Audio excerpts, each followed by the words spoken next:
it in since so long. All the feels are gone. Fella stopped me on the street last night, said everything's alright. Roller coaster, make it through the day, I'm right.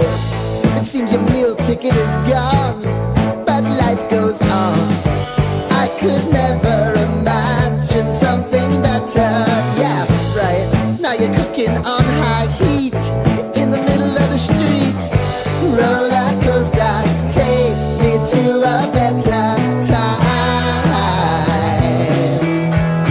Let's go.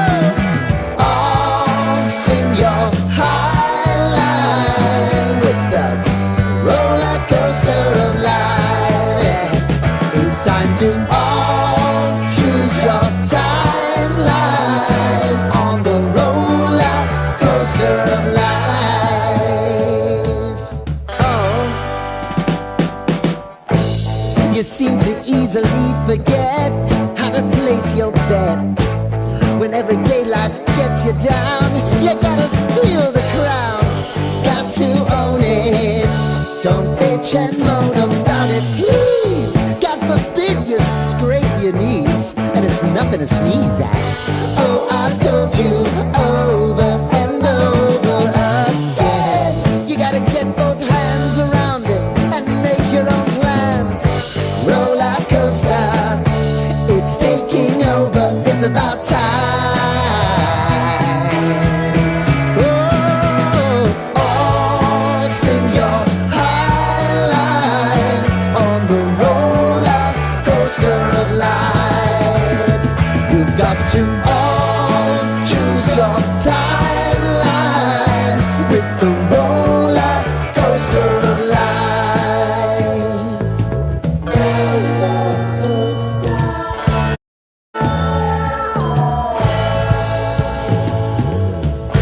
I want to go down the road.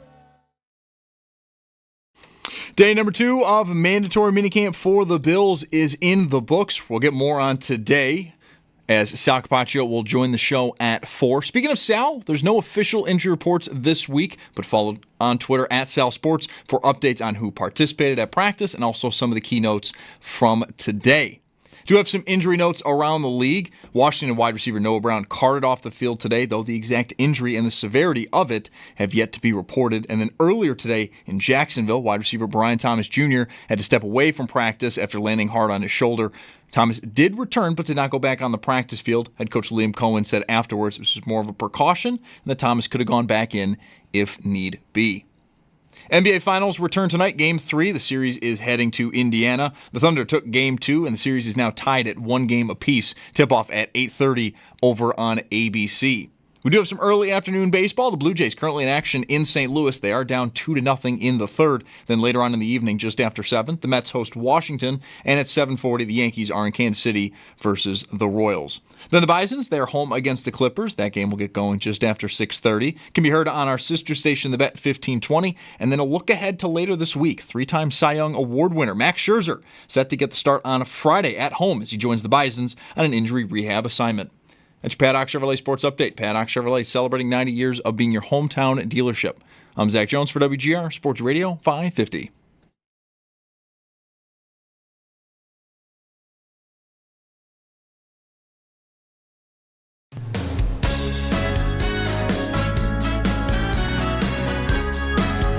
It's Mike Schopp and the Bulldog.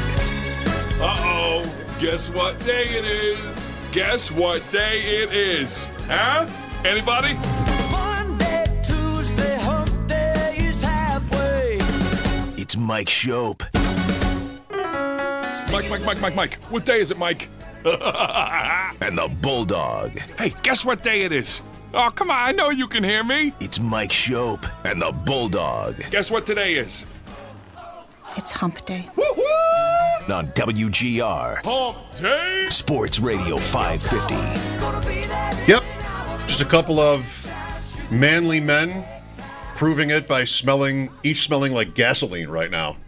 I don't really smell it on you, not that I've gotten that close, but when I told you right away today, apologies if I smell like gas, I spilled a little gas when I was filling the mower, and some of it got on my left hand, and it just doesn't go away. No. The smell doesn't go away easily.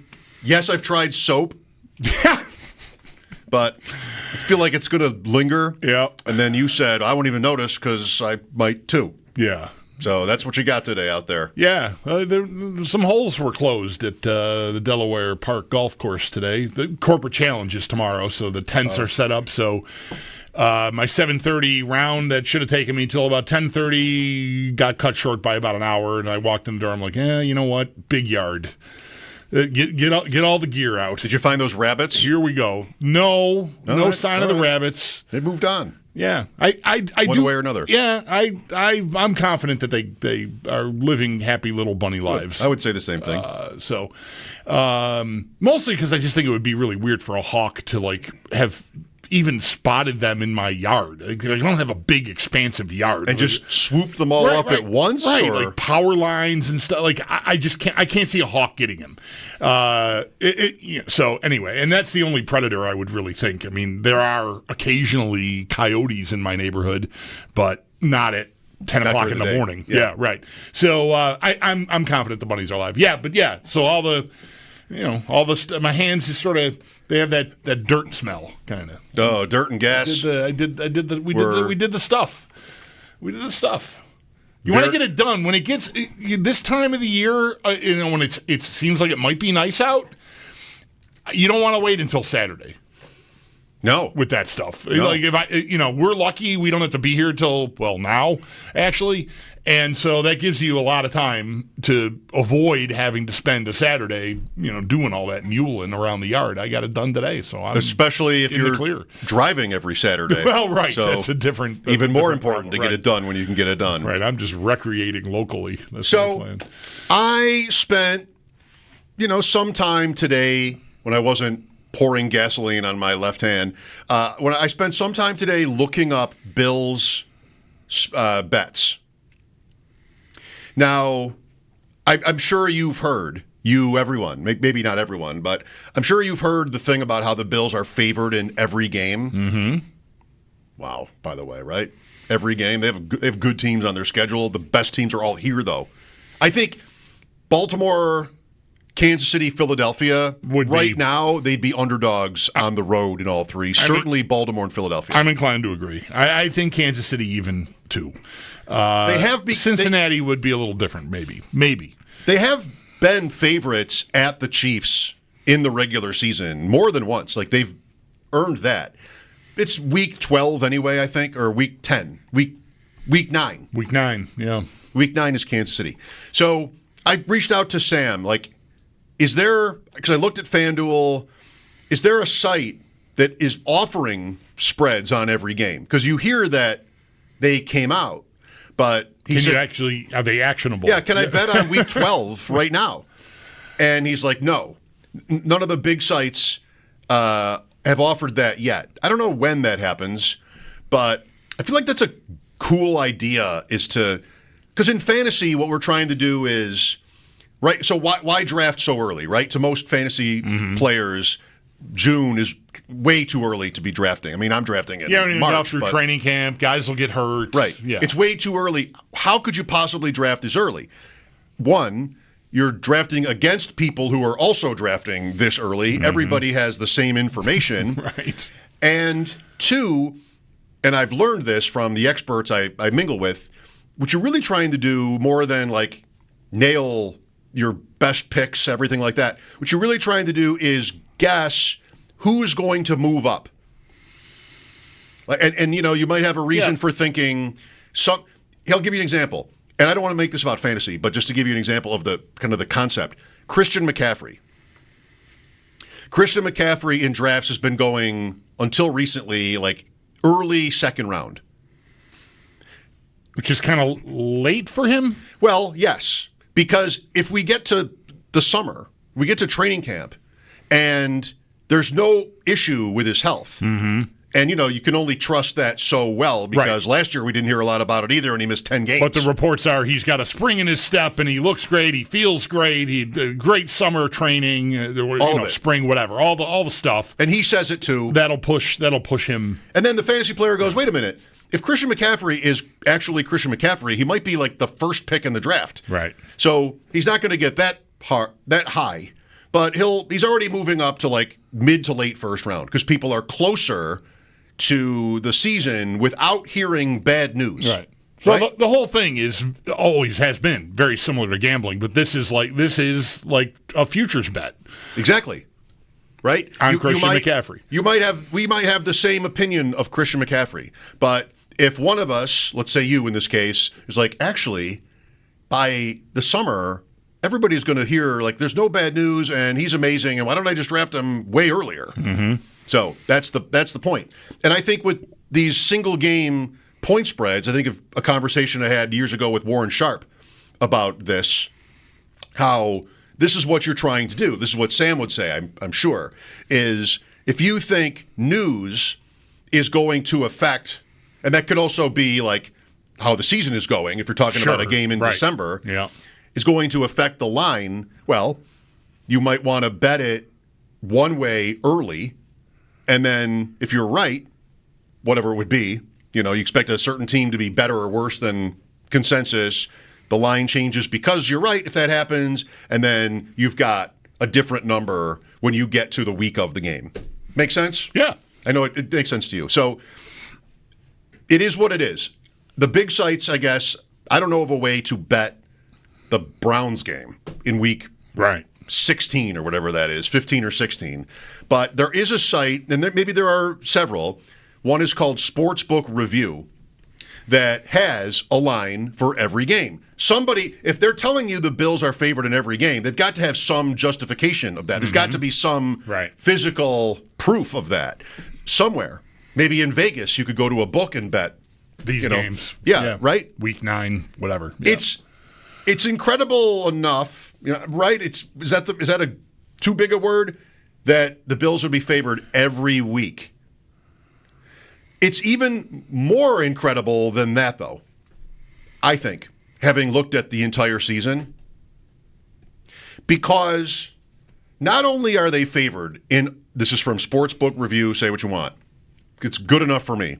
Not only are they favored in all 17 games, they are favored by 7 points or more in 7 of those games. They are favored by 4.5 or more. That's a pretty good favorite in the NFL. 4.5. Yeah. In 13. So are the 4 big home games the only ones that are under that? They're 3 of the 4. 3 of the 4. Is the Bengal game above that? That's right. Okay. It's 5.5 Cincinnati. As of now on that website. Week 14, Bills minus 5.5 against the Bengals. The shorter ones are the Ravens, 1.5, the Eagles, 1.5, the Chiefs, 2.5, the Texans away, 3.5, the Thursday night, Week 12. Every other game on the schedule, the Bills are 4.5-point favorites or more. There is not a division game, not one, where they are favored by less than 4.5. The shortest division game is at New England in Week 15. At Miami is 5.5. At the Jets in Week 2 is 8.5. Versus the Dolphins in Week 3 is 8.5. Versus the Patriots on the Sunday night in Week 5 is 8.5. 8.5 at the Dolphins. 5.5 at the Dolphins. 5.5 at the 8.5 at home. Sorry. Right. Sorry. Both Miami and New England here, respectively, Weeks 3 and 5, are 8.5-point underdogs in those games as of now. I mean, and New England is being talked about by me even, and other people who know way more than me as like the team to look out for, right? Like they're Adam Schefter, right? Like they're going to be in the rearview mirror kind of thing. That's a massive number. 8.5 is a lot for the second best team in an NFL division. Going to visit the favorite, that's a huge number. And if you want to make that Miami, it's the same point. Right. 8.5 points. That's a team that just, season before last, the Bills needed to beat on the final day of the season to make sure they made the playoffs. Pretty much. I mean, wow. So we are right where we've ever been in this area. The Bills are... FanDuel does have these. to make the divisional round, right? Either get the bye or win the first round of the playoffs. The Bills are minus 195. That is the favorite. They are the first name on the board for odds to make the divisional round. Minus 195. Not Philadelphia. Again, that's like easier division, I think. Likelier to win the division. Right. That's home game. That could be a better record. Right. Philly's got to deal with Dallas and Washington. Probably. I mean, Washington, I would think almost definitely, maybe Dallas. And nobody wins the NFC East 2 years in a row. It hasn't happened in more than 20 years. Right. Minus 195 to make the AFC divisional round. If you know odds, is that not like incredible? Again, I'll use that word if I'm not overstating. 2-1. Yesterday, I'm all worked up because James Cook walked in the door, and like, oh no, what are we going to talk about? There's nothing wrong. Well, listen to that. Here's more evidence of nothing wrong. Basically, minus 200 to get to the Final Four of the AFC. Why play it out? Right. Like just Can't we just why worry about anything? Let's just talk about the uniforms for 3 months. Minus 195 to make the division round. No team is a bigger favorite. Plus 145 to make the AFC championship. No team is a bigger favorite to make the conference championship round. Plus 145. That's all you get. Right? Your $10 wins $14.50 to bet the Bills to make the AFC championship. Think about it. It's not. You're not betting that. I'm never betting that. Never betting that. It's too likely to happen. I'd bet the Colts to make the AFC championship. I'm too likely to win $14.50. And what am I going to do with $14.50? Right. That's got to be like a $10,000 bet or something. Right. To make that interesting. Right. To win 14.5, like, okay. And I'm never making that bet either. I'm not equipped. Pick any number you want where it would bring on, like, anxiety. I know, I'm asking you to bring on, it's hard enough in life to avoid it, but I'm asking you to imagine this scenario where you've made a substantive bet on the Bills to make the AFC championship. What do you do? It can only go wrong between now and mid-January. Right. I mean, there's nothing. The Bills could win every regular season game. Then they still have to win a playoff game, even if they go 17-0. They would still have to win the division round against maybe the 4 seed or somebody like that. Maybe they'd be a touchdown favorite to do that, but you're still not home yet. They have to win that game for you to get home. And you can't even really hedge that. How would you even hedge that? Yeah, I don't know. Maybe in that divisional round game, you would bet the other team. You would bet Houston on the money line or something like that. Then you'd win either way for how many thousands of dollars? I mean, just plus 145 to make the AFC championship. And they are the favorite right now at FanDuel to make the Super Bowl, plus 350. No team is above them in either of these on any of these levels. They're favored in every game. And in 13 out of 17 games, they are favored by at least 4.5 points. Let's go to the ballpark. Right. Max Scherzer. I mean, right. What is the point of scrutinizing this? Yeah. This can only go the wrong way. If everything goes the right way, well, you're winning some of these. You're live for the playoff ones. But you're not, unless the Bills are the 07 Patriots. You're not never really winning any money. No, right. Unless you're comfortable, and I'm not. Like I am, and this this reveals something probably about my personality. I think I don't think it really reveals how I am with money, or maybe it does. I'm way more comfortable making $10 5-leg parlay bets and losing them all. Yeah. Than I am making one $100 bet on something I'm really confident about. Because however confident I am, I'm still going to, one of these bets, like I would never, like what's a number? 50 would have to be that. I've never wagered $50 on anything. Really? On FanDuel. Yeah. I mean, I just don't ever,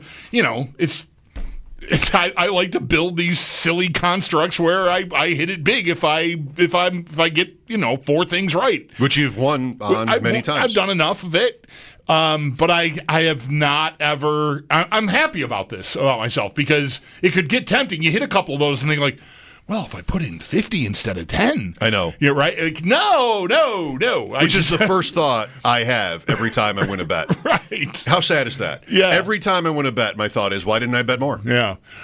Yeah. Well, you should remember all the ones you lose. At least that's what I tell myself. I do. I mean, I can answer that question. Yeah. But I do have that thought every time. I love all that. But you know what I'm thinking is when they wave the green flag on being able to it's FanDuel, it's the only app that I have. I know I could get other ones, but whatever. I do their commercials, so that's where I do it.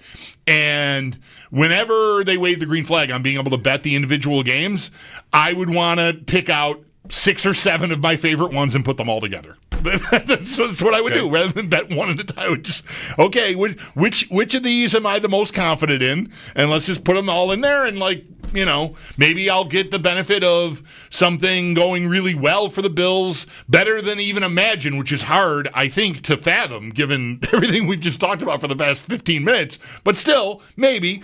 So I'll catch a break on a spread somewhere here that's going to only go up because they're so good or something, and that'd be nice to be able to be sitting on that. The thing about that, and I'm sorry to say this to you, like the technical thing about that is you can't really offset that with a single bet unless it's the last leg. Right. If it's the last leg, then you can bet the other side and come out ahead no matter what. But if you have 5 games and it's the second game and that spread is moved by a touchdown for some reason, what can you really do about that? You might lose either way by playing that. But if you play individually, then you can do that 5 times if you want. I mean, are you – not everybody speaks sportsbook, and I recognize that.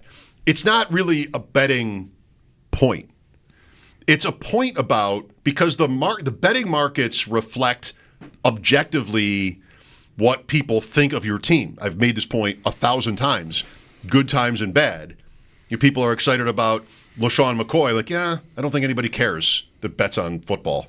Mm-hmm. Whether something bad, Von Miller gets hurt, something bad happens to the Bill, Hyde and Poyer, I don't think anybody really cares. I know that's a real thing and it's going to matter, but maybe not that much.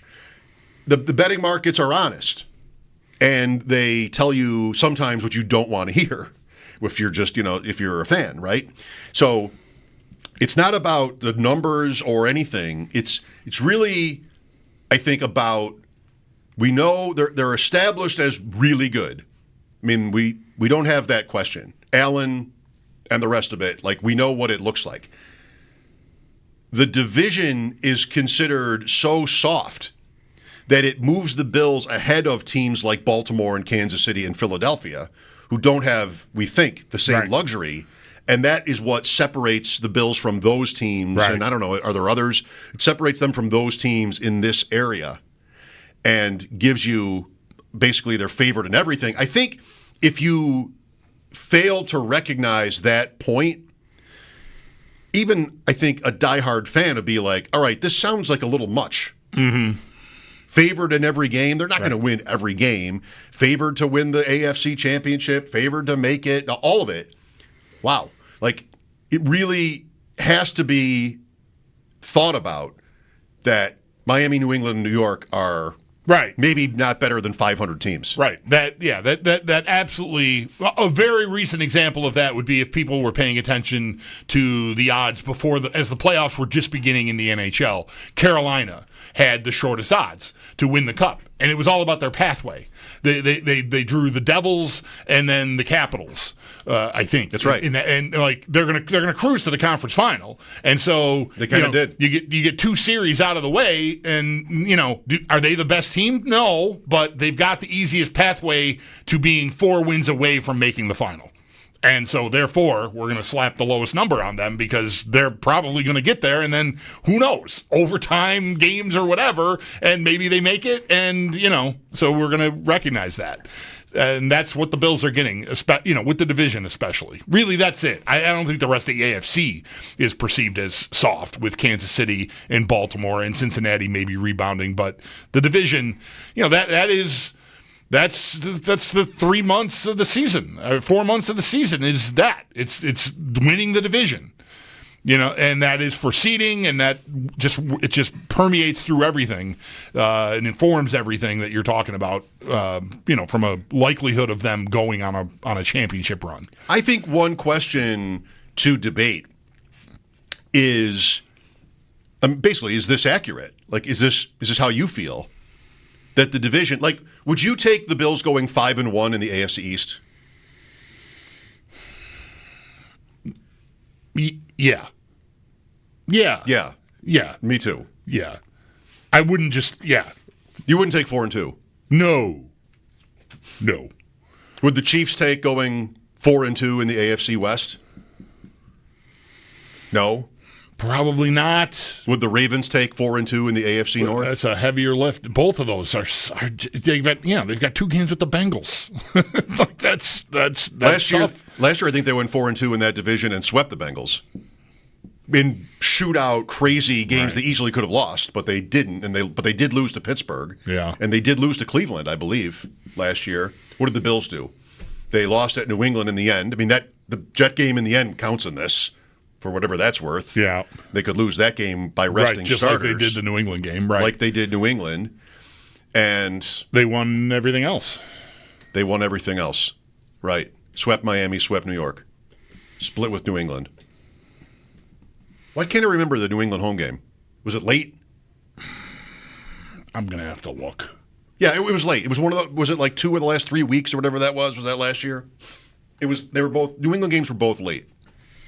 New England games were week 16 and 18. Okay. Yes. So 24-21 they won here. Yeah, it was tough. It's a little tighter than you might have thought. What do you think here? Is there something being missed? Like, people are superstitious. You don't want to hear favorite in every game, favorite in everything.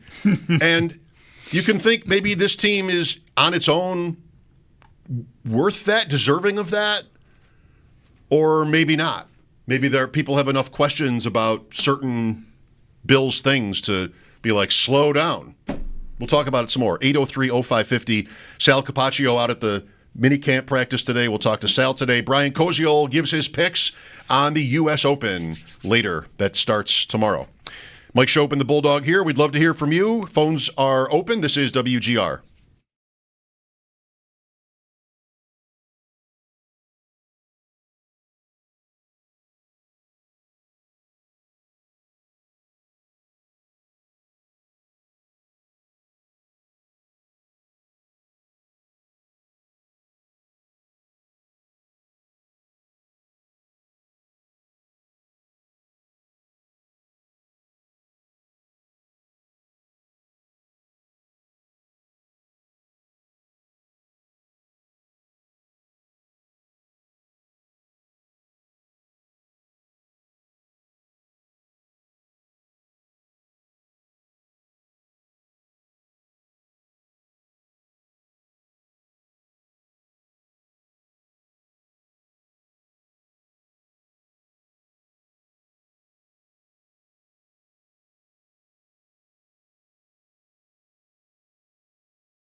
You want to know exactly what I see?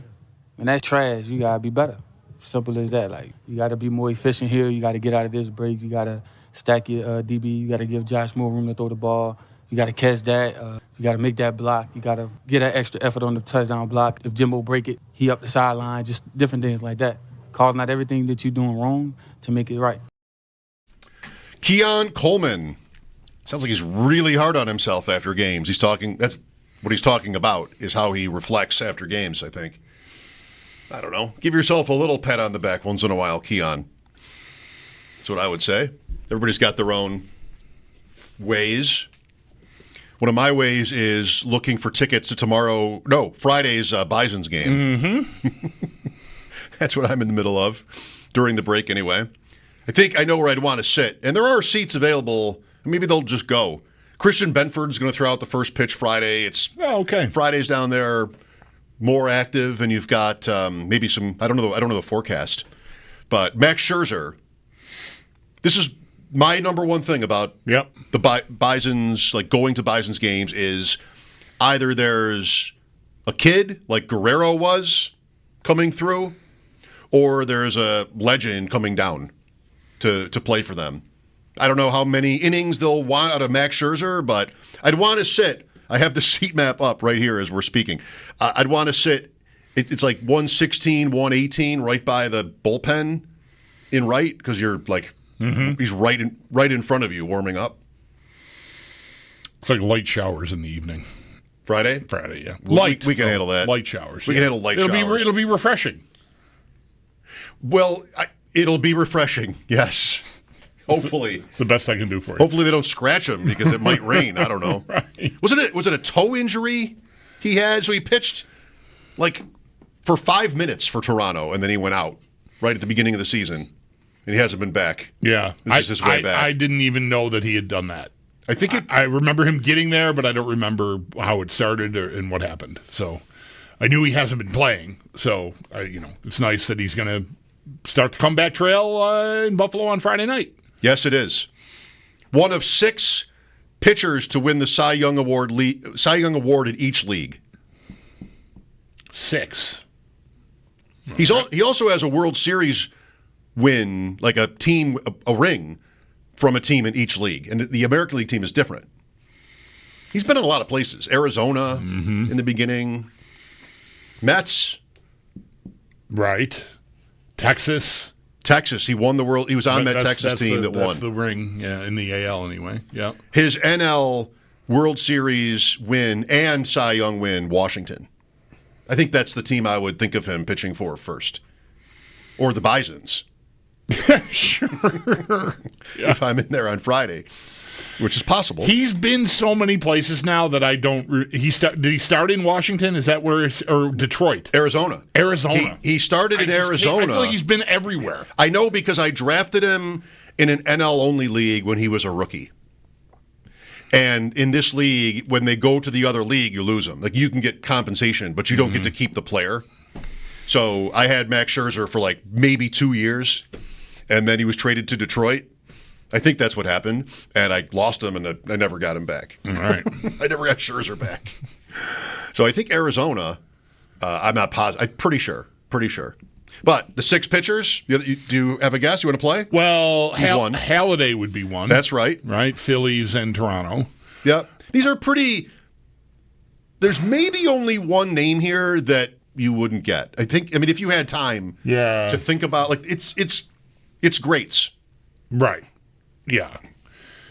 And it also skews modern because, like, we're not going back to the Warriors, or they didn't even have this award until like the 50s or 60s. And guys move around so much more. That's right. Now, even more now, like Max Scherzer, for example. Like, I don't know, a guy like him would have been on the number of teams he's already been on 25 years ago.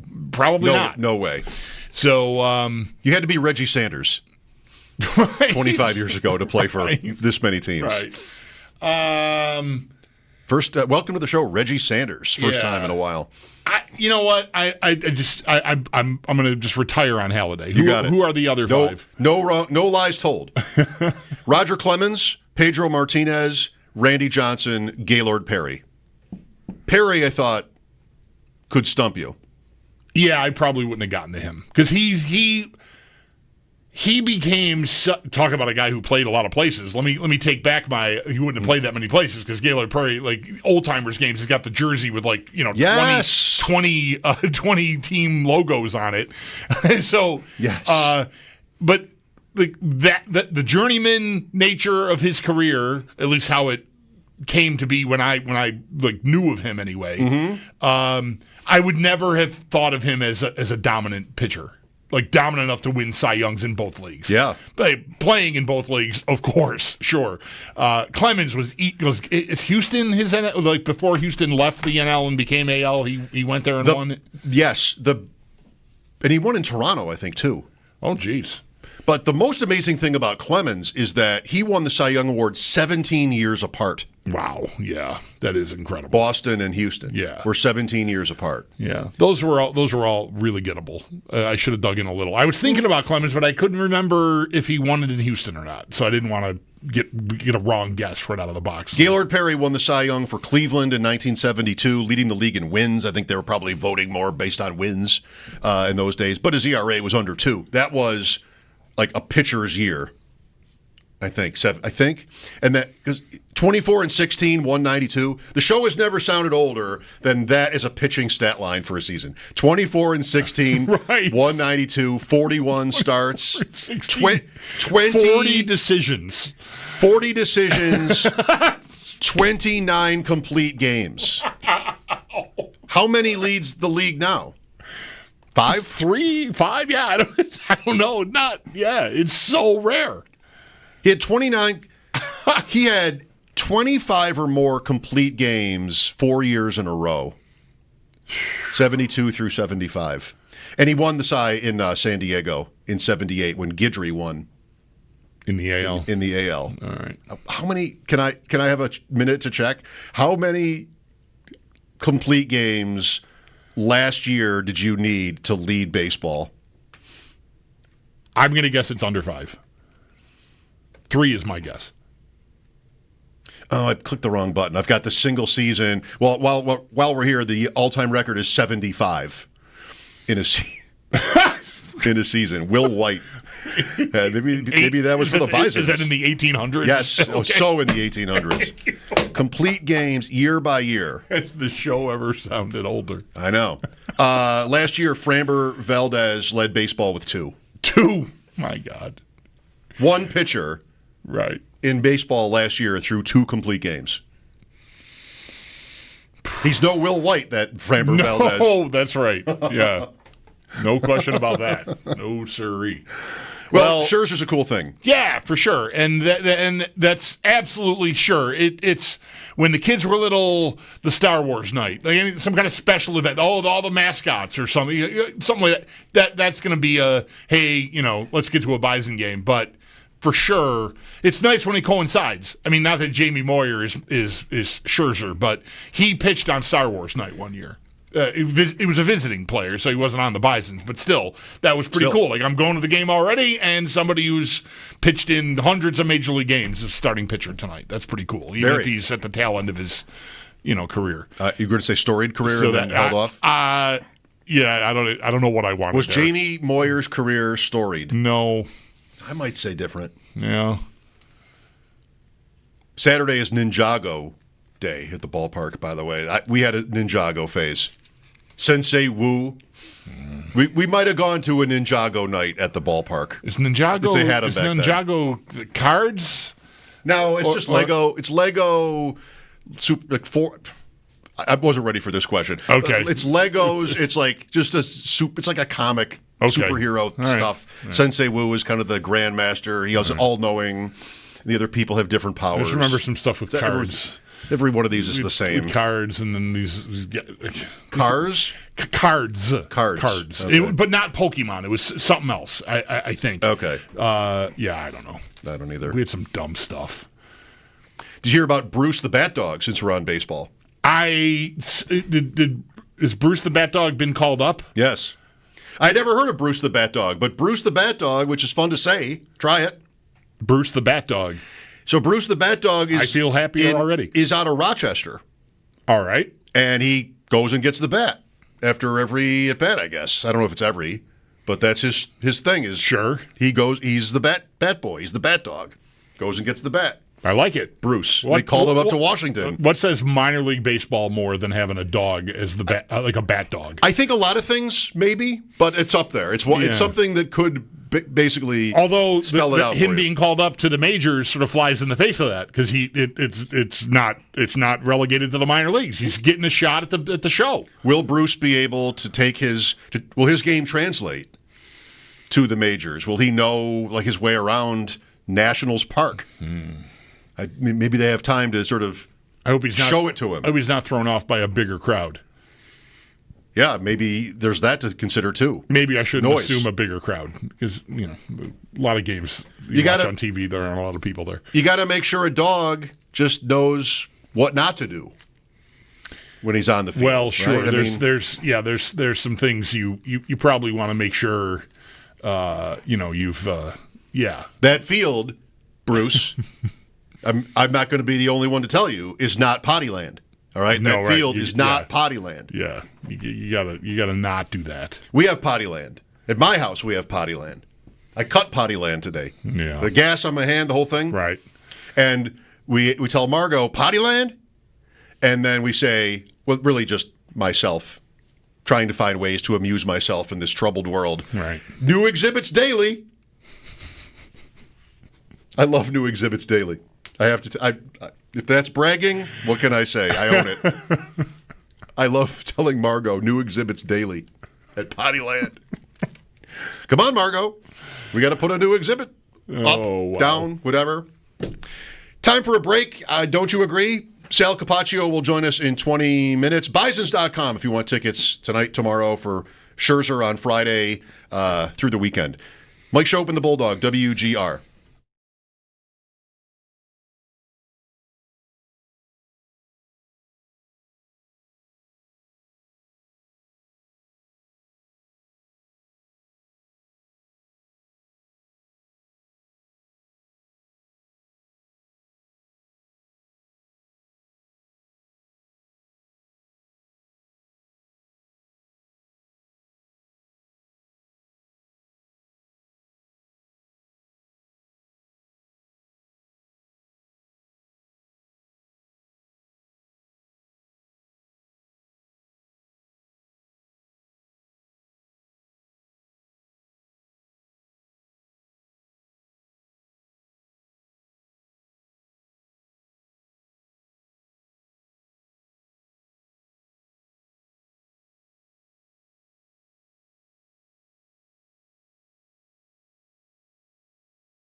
exciting day in here, the day before a golf major.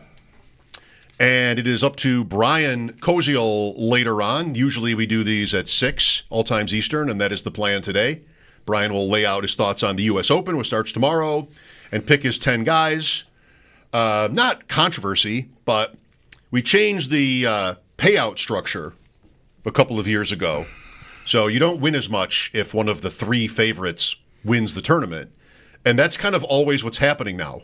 In this era of Scheffler and McIlroy and Schauffele and DeChambeau, like these are guys that are top 5 in the odds usually. And so I don't know if Brian didn't ask for my help, but like when I'm choosing the guys, you go to the app and see like where the top 3 favorites pay half a unit, 4 through 20 pay a unit, over 20th in the odds pay double. We've yet to hit that. Right. Ever. The right guy at the 2X. That'll be, we might want to go to 3X to give you that little incentive. Now, we're running up some numbers here, but FanDuel, DraftKings both have, Scheffler is a pretty big favorite over everybody, and then DeChambeau is second, and FanDuel and DraftKings both, Rahm and McIlroy were tied for third. Okay. MGM has Rahm third, McIlroy fourth. So I offered to Brian to you guys, go ahead and treat it that way. Is that okay? Yeah, it's fine by me. Break the top. Found an app that has them. Not I like that you did that. When it was my turn to pick in the Masters, 3 and 4 were also tied. And I didn't go looking. I looked at FanDuel and that was it. And I just whatever. I don't care. So you picked all of them. I picked all. I think I picked 2 of the 3. One, I forget who. I might have skipped Rahm if he was up there. Okay, but I had DeChambeau and Rory. I think I picked Rahm at the PGA. Scheffler too. Yeah, whatever. I did not pick all 3. I know that. We had a little back and forth when I was up at the PGA about Rahm because his number was pretty, I guess high. Right, he wasn't one of the 3 favorites, and we talked about him. And Brian gave a list of reasons why, people are not as excited about him. And I said, all right, I'm in. Because that's all going to be baked into the odds. That seems like a pretty good bet. And he was second for a while. Like, he was the one guy who got close to, right? Yep. He got close to Scheffler on Sunday, but then fell off at the end. He really never came that close to winning. Right, but he was a threat.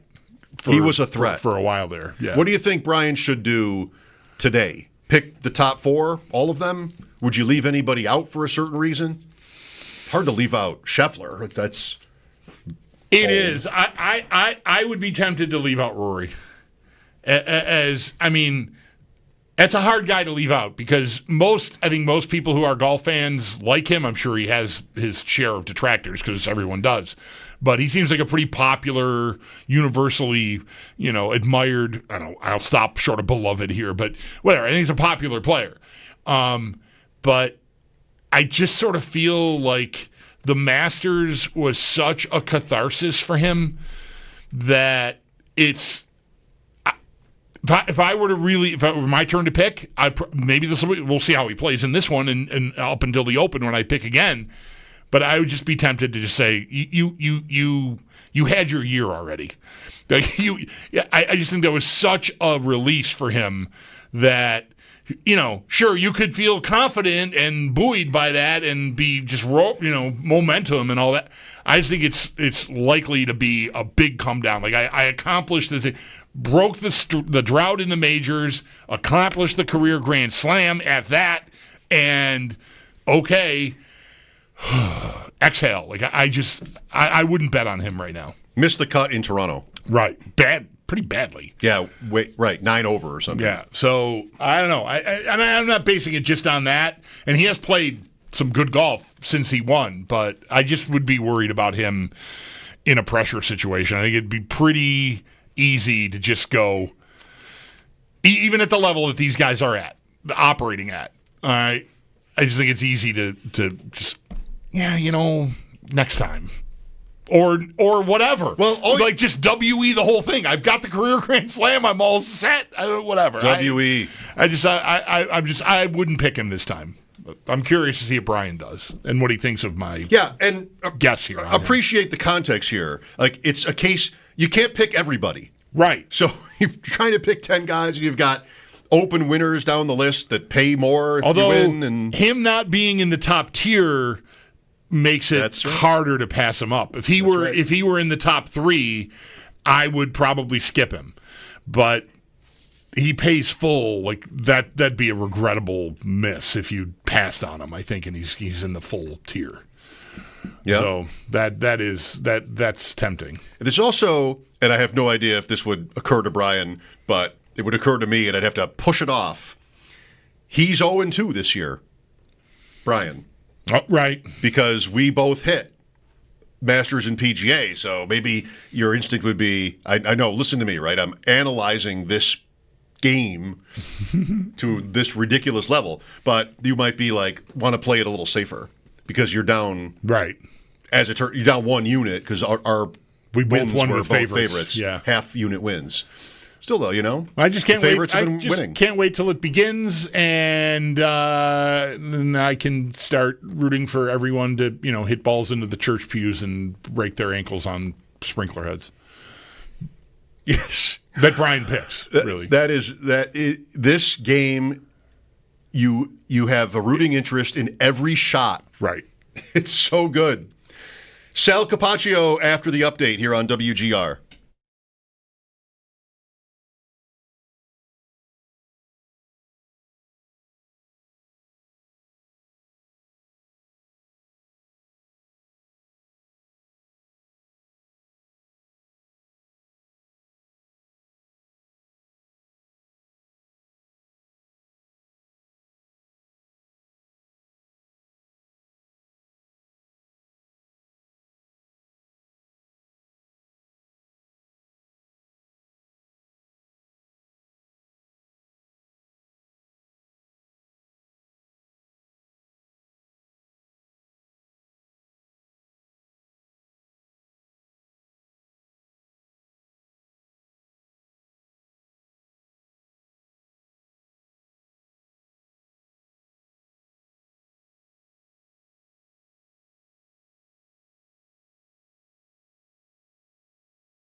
Day number 2 of Bills mandatory minicamp is in the books. We'll get a word on today's practice. Sal Capacio joins the show next. And speaking of Sal, while we were not getting any official injury reports from the Bills over these 3 days, can follow Sal at Sal Sports for updates on who participated today and also some notes on each practice. Again, Sal joins the show next. Some injury notes around the league. Washington wide receiver Noah Brown carted off the field today. The exact injury and the severity, though, have not yet been reported. And then earlier today in Jacksonville, wide receiver Brian Thomas had to step away earlier in practice, landed hard on his shoulder, though he ended up returning, stayed on the sidelines, and head coach Liam Cohen said this was much more of a precaution and that Thomas could have come back if need be. NBA Finals returns tonight, Game 3. Series heading to Indiana. The Thunder did take Game 2 as the series is now tied at 1 game apiece. Tip-off at 8:30 over on ABC. We do have some early afternoon baseball. The Blue Jays are in action. They're in St. Louis, currently up 5-2 in the 6th. Just after 7 o'clock, the Mets will get underway as they host Washington. Then at 7:40, Yankees are in Kansas City to take on the Royals. And the Bisons, they are also in action tonight at home against the Clippers just after 6:30. That game can be heard on our sister station, the Bet 1520. And also a look ahead to Friday. 3-time Cy Young Award winner Max Scherzer set to get the start at home as he's joined the Bisons on an injury rehab assignment. It's your Paddock Chevrolet Sports Update. Paddock Chevrolet celebrating 90 years of being your hometown dealership. I'm Zach Jones for WGR Sports Radio 550.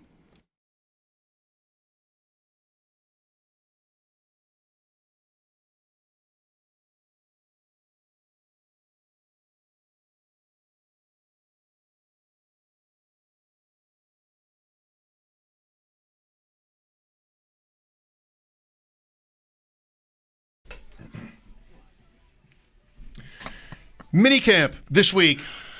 So serious that it's mandatory. So unserious that the media get to watch the whole thing. Days running. Sal Capacio with us on the Westher hotline. Sal, what were a couple highlights of the day? Hi, guys. Hi, Sal. The highlights of the day would include a couple of really nice plays by the defense. I would say, first of all, though, before that happened, Josh Allen, after 3 interceptions yesterday, was really dialed in early on today. I don't think I saw a ball hit the ground in early 7-on-7 work. I mean, he was really firing it and looked really good. And then later on, though, defense started to kind of get their rhythm back a little bit. There was a pick 6 by Tre'Davious White. It was more really because Khalil Shakir slipped on a slant. And as he reached back, or up, I should say, it went off his hand. Trey got it, went down the sidelines. And then later, Dane Jackson did a great job to break on a ball. It was I would say maybe a curl route of some sort for Keon Coleman. And just reached around and really did a great job to knock it out of the receiver's hands. So I'd say veteran DB day of making plays was good. And then on the offensive side, I just really like what I see from Josh with Elijah Moore. And we're starting to see Josh with Josh Palmer heat up a little bit too. Now, you guys know this. I hope listeners know this, that, in these contexts of there's really no hitting. These guys, you're going to be very careful if you're going to make a play near the guy. You're going to go on the ball, but you're not really going to take the body. So all that's got to be in context, but I like what I'm starting to see more now from Allen and Palmer the last like today and yesterday. You can't slip on a route and then lift your hand up. It's like 2 mistakes. Yeah. Right? No. Yeah. I mean, it's got to be a tough instinct to deny. Just let it go. Just to let it go. But, maybe you volley that thing up in the air, you're in big trouble. Guy catches everything as it is, so I understand him making an effort. Right. Probably thought he still had a good shot at it. Let me get my hand on it. I can make the play. Well, I want to ask this in a relatively unserious way because I recognize we're still in the minicamp phase on the calendar here, but Palmer and Moore, has what you've seen or heard from talking to players and coaches advanced any of your expectations for either guy or rearranged the pecking order you might expect at receiver? Not really, because I've always expected Josh Palmer to be kind of in that top 3. To me, it's Khalil Shakir, Keon Coleman, Josh Palmer. And then I have Curtis Samuel and Elijah Moore right below them. What's interesting to me, the guy I haven't brought up yet, I think, here I am once again, I may start the Tyrell Shavers hype train again. Like last year, I was all about Tyrell Shavers. This guy just makes really good catches in practice all the time. And again today, there was one where I'll say this. I don't know what Max Harrison has to do to cover Tyrell Shavers because he, for the second week in a row, he had amazing coverage and Shavers still made a play on him, right? And it's like, I'm sure that this kid, there's a size difference, right? There's the length difference, I should say. And I'm sure Max Harrison is like, guys in college didn't do that when I had coverage on them like that. So I just think there's this group of receivers there that we're going to see. Now, it's not like I haven't seen Curtis Samuel make plays. It's not that I'm ignoring him. But I don't talk about him much because I just think that it's kind of a non-discussion. He's on the team, right? I mean, it would cost quite a bit of money to not have him on the team, and it's not like he's not doing anything. He's out there. He's working. He's making some plays. So I just don't know how to parse it right now because of what I've seen from everyone else. But it has not changed my thought on where they fall because I just don't think that anyone's necessarily so much head and shoulders above because of this everybody eats mentality that they have and everybody's going to be a part of it. Yeah, I wonder how much, if at all, that will change as we get into camp. And there's just more, it's every day you're there and, is more sort of cutting into, are he and Samuel in something of a timeshare? Is one getting favored over the other? That kind of thing. Personnel groupings with the ones, the two, whatever. I think that is going to be interesting to keep an eye on because I think Moore and Samuel are, it wouldn't surprise me if I think both guys are on the team, but it wouldn't surprise me if one's playing time really depends on the other. Agreed. And I think there's a point about redundancy a little bit with some of these guys. Elijah Moore, Curtis Samuel, not Tyrell Shavers. He's a little bit different, right? Joshua Palmer. There's some redundancy here with some of these guys and what they do, but, they're all going to bring a little bit of a different skill set. So they're going to have to kind of figure out exactly what those are. And some are going to be better blockers than others. Some are going to work better in the slot than others. Even Khalil Shakir can kind of fall in that bucket, but I think we all recognize Khalil Shakir is kind of viewed a little bit differently in this wide receiver room. He's, for all intents and purposes, he's really WR1, for this team. Maybe not a traditional guy, but there is a little redundancy there. And I think you have to kind of work through that and where you see these guys as well. I did mention Max Harrison. I don't want to bury any lead, but at the end of practice, the rookie first-round pick, he did come out of team drills, and he was getting looked at by head trainer Nate Bresky, and they were looking at maybe what appeared to be his knee area. He was walking while they were talking, and they were pointing at it. They were walking. He was working something out. And then the horn blew to end practice, so everyone came inside. Normally in that situation, we'd watch out and say, okay, how much more does he do today? Mm-hmm. Does he go back in? Does he go inside? Well, he didn't do anything, but nobody did. And he went inside because everybody did. But he did walk in with Nate Bresky, the head trainer. So we will have to wait for information on that tomorrow. Oh, that is a pro move. Like a guy that people are there to watch carefully gets a little bit banged up. That's the end of practice. Let's get on. Let's wrap it up with Hairston. Sal Capacio on the Wester Hotline. You're back into Tyrell Shavers. Well, why not? Yeah. Took you until week 18 to get paid off for that love last year. But, right, the 69-yard touchdown against the Jets. His only target. First NFL touch. Right. Only touch all year, right? His only touch, his only target, Trubisky was the quarterback on that play, too. This is one like where I went to that Golden State-Cleveland NBA Finals game with Durant in Cleveland as my first NBA game, and, like, all the stars on the court. I went down courtside with Mark Kestisher before the game, and it was an incredible game. I'm mad, I can never go to another NBA game. Right. Because this is my one. Shavers, credit to him for continuing on with his career and not retiring with a 1 for 69 and a touchdown career stat line. I mean, pretty good. So earlier we were talking about how, as I'm sure you've been, heard and maybe even discussed, the Bills being favored in every game. A little bit of that, yeah, I did hear. And you can't find all the individual games on like a FanDuel app yet, but certain websites offer it. And Sal, it's even more that than you might think.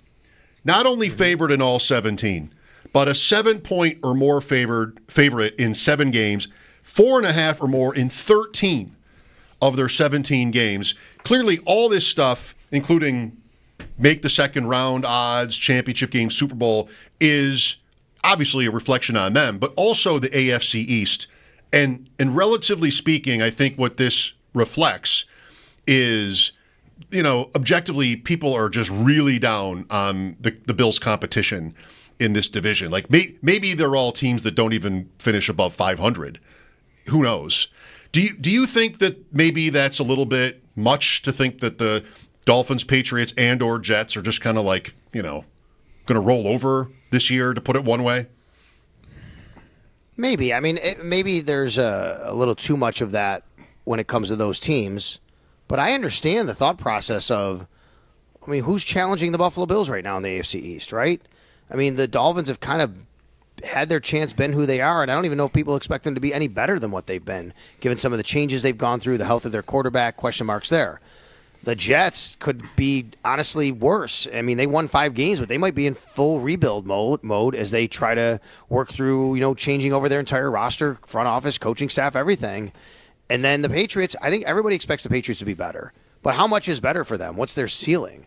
I mean, really, the ceiling for the next best team in the AFC East might be 8 or 9 wins. And that is truly a gap. Then you throw in who the quarterback is for the Bills versus who the quarterbacks are. Then you throw in the fact that their toughest games on their schedule are really their home games. Like the toughest team they play at home: Philadelphia, Cincinnati, Baltimore, Kansas City. The road schedule isn't that daunting overall. And guys, I think it's also, Mike, you say an indictment on the AFC East. I agree. I think it's kind of an indictment on the AFC overall as the haves and have-nots. That's what you kind of have in the AFC, to be honest with you. Do we ever talk about any other teams other than Buffalo, Kansas City, Baltimore, and maybe Cincinnati being the class of the AFC? That's it. Like, there's never another team. It's going to take a surprise for another team to be up there. Right. Houston was getting that sort of attention at this time last year, and now they're not. And, there's reshaping a line there, and there's the loss of Tank Dell and Diggs if you want it. So they might be shuffling a little, but they also maybe just didn't ascend quickly enough, but maybe they still are possible to ascend. But I don't know. But yeah, it has been static here for a few years. I mean, and even at the bottom of the conference, you have the teams that you'd expect there, or at least, kind of trending that way, and Cleveland's there, and maybe the Colts are there, and the Titans are there. So I just think that there's these teams that kind of where they fit in, either at the top or at the bottom. Then there's a whole bunch of middle that can go either way, and maybe the Chargers can jump up, maybe the Broncos can jump up. But those teams are also in the West against the Kansas City Chiefs. They're not in the AFC East. I just think the book is kind of being written here, and it doesn't have to be right on the East teams like you talked about. So for sure, it is striking to think the Bills are favored in every game right now. It is unbelievable they're favored by so much in so many of those games. The only thing left to do for this team is win the Super Bowl. That is really it. Not even get there. The only thing left is to win the Super Bowl. And this is kind of the life we're living. And I got news for everybody. They're not going to stop living it over the next several years. If the season ends the same way this year that it has the last several, and the Bills lose in the playoffs at home to the Chiefs, or if they lose in the playoffs on the road to the Chiefs or home to the Bengals, whatever, or if the Bills win the Super Bowl, guess what? We're having the same conversation here the exact same week next year. Yes, except if they win, it's going to sound very different. Right. It might even be different voices. I don't know if they actually win, the one before I die and all that. Sal, do you have any sense? It's just not a new thing. They've been this level of favorite, although last year was not like this. Last year, the Jets were getting all the love in the summer, and were even, I think, when kickoff came for Week 1, the Jets were the favorite to win the division by a smidge, by a bit, but still. So it wasn't like the Bills were this, unquestioned crown that they were wearing. How do you think? Has anybody really talked about like what the end game here is and what it's like living through a pro sports existence where all you are expected to do is win it all, which is the hardest thing to do.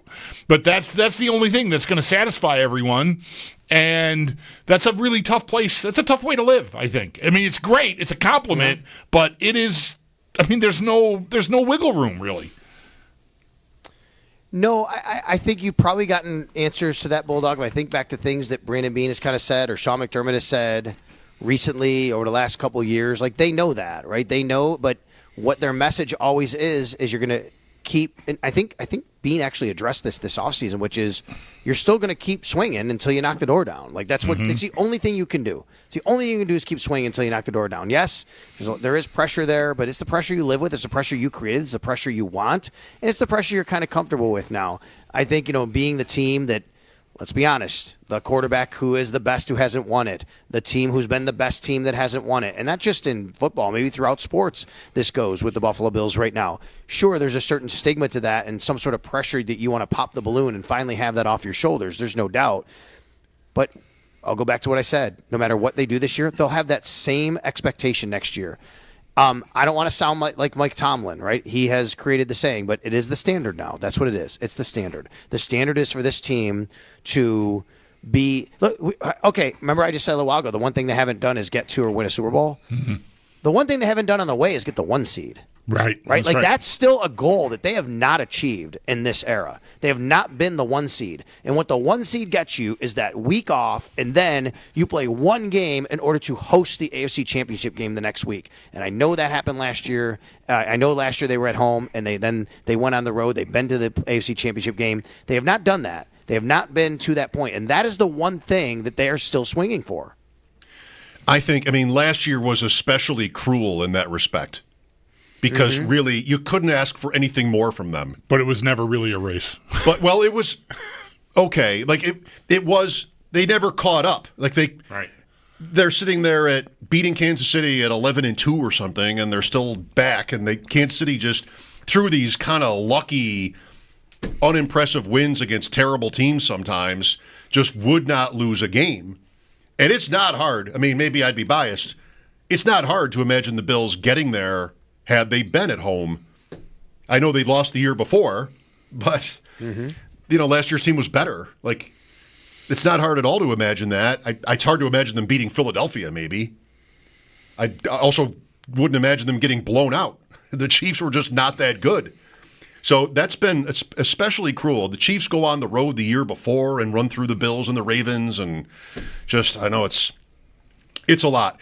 Earlier on this same kind of subject, like thinking about the Bills and the division games, I asked Bulldog, like, would you take 5-1 against the AFC East? And he's kind of like, you kind of have to, maybe. Yeah. But you wouldn't take 4-2. Baltimore might take 4-2 in its division with what the Bengals are, and they always lose one game to Pittsburgh. Mm-hmm. And Kansas City, I don't think Kansas City would take it in the same way, but that division's tough. I mean, that's 3 playoff teams, and now the Raiders have done a lot.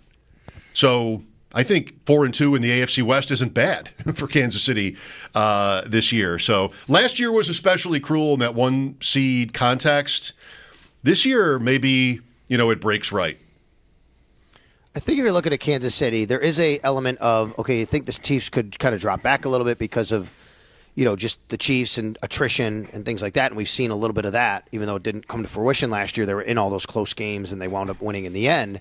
But I do think that's the difference between the two divisions and the two teams. Even if you feel that way about the Bills, even if someone goes, okay, attrition, they've had some changes, the difference is there's not teams on the rise that could contend. Who's going to get them? Right. In the West, right? Again, maybe New England can be better, but how better? The Broncos have a really good roster, guys. The Broncos have a really good roster. They have a really good offensive line. They have a lights-out defense. They have a quarterback, a rookie that looked really good last year. That's a team that can put together, maybe a season that, okay, we're talking about them challenging here. I don't know, but they're going to be kind of thought of that way at times, probably. And then you have the Chargers, and there's Justin Herbert, and the guy that everyone has anointed as the guy that just needs to show that he's so capable because we know he's so capable. And you have Jim Harbaugh coaching him. So I'm going to talk about the Raiders. I don't think they're that team right there. There's some people Pete Carroll's back. We'll see.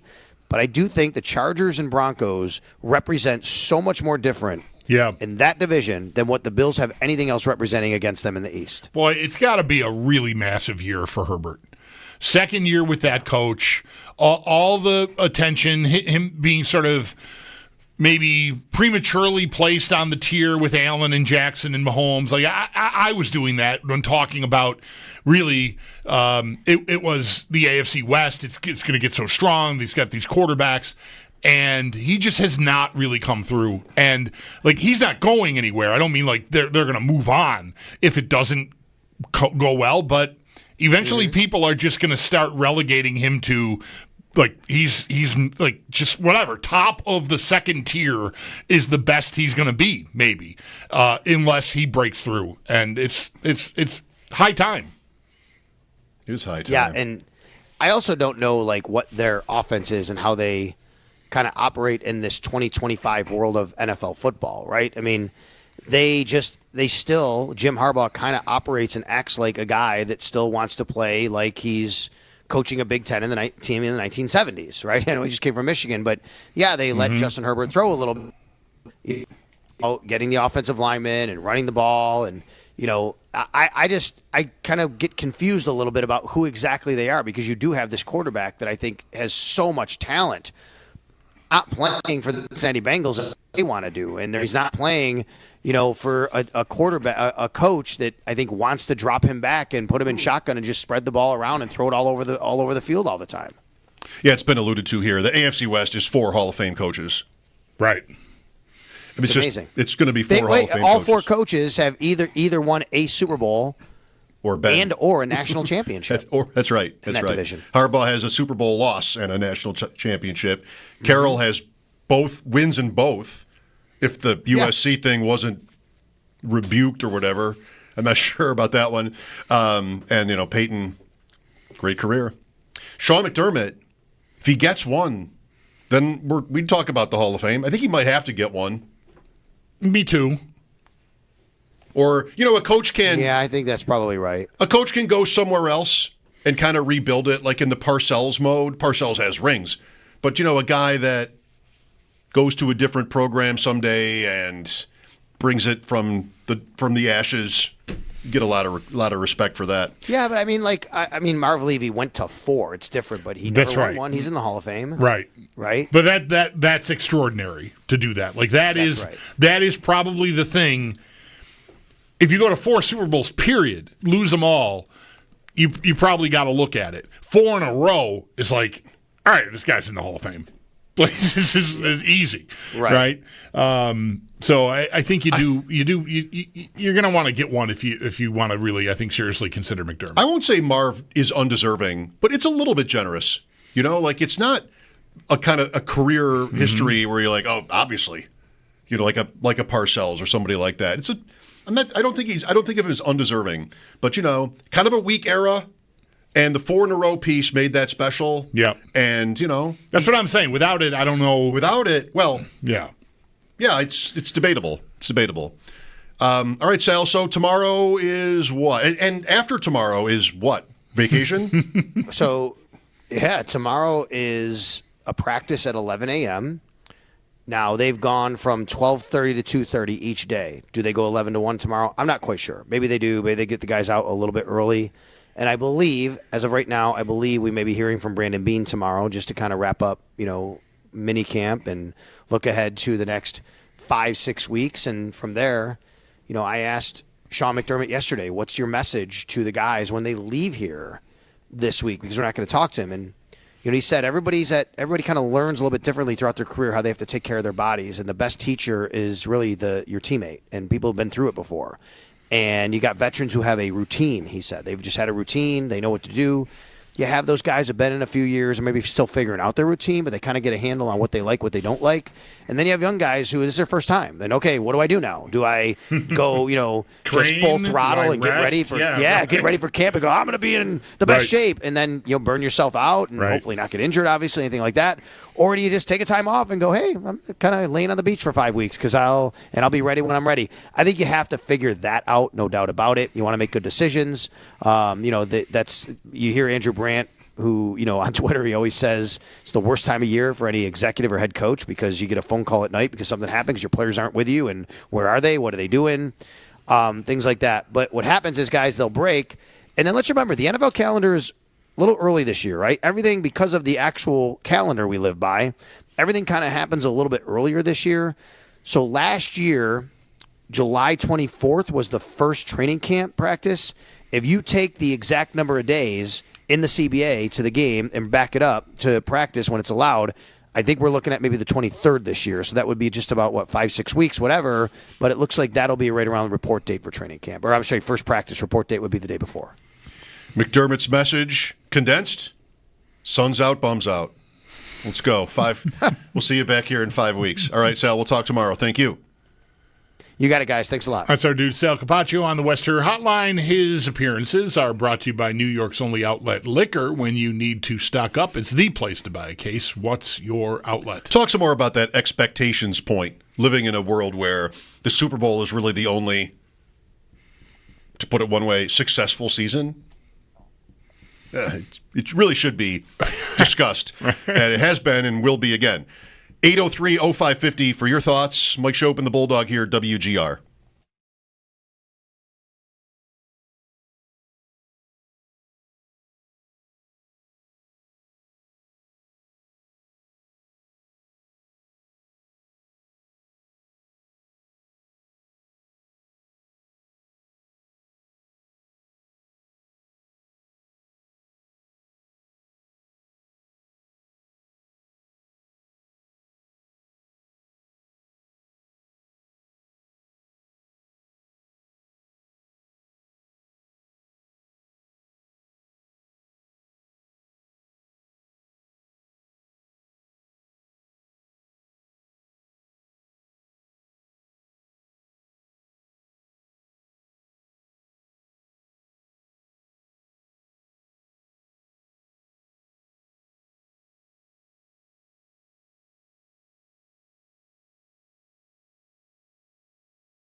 We've been living in sin so long, all the feels are gone. Fella stopped me on the street last night, said everything's alright. Roller coaster, make it through the day upright. It seems your meal ticket is gone, but life goes on. I could never imagine something better. Yeah, right. Now you're cooking on high heat in the middle of the street. Roller coaster, take me to a better time. Let's go!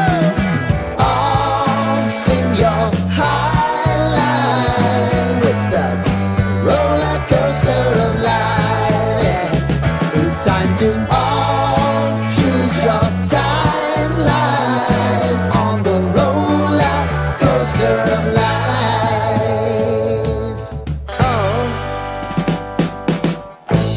You seem to easily forget how to place your bet. When everyday life gets you down, you gotta steal the crown. Got to own it. Don't bitch and moan about it, please. God forbid you scrape your knees, and it's nothing to sneeze at. Oh, I've told you over and over again. You gotta get both hands around it and make your own plans. Roller coaster, it's taking over, it's about time. Oh, oh, sing your high line on the roller coaster of life. You've got to all choose your timeline with the roller coaster of life.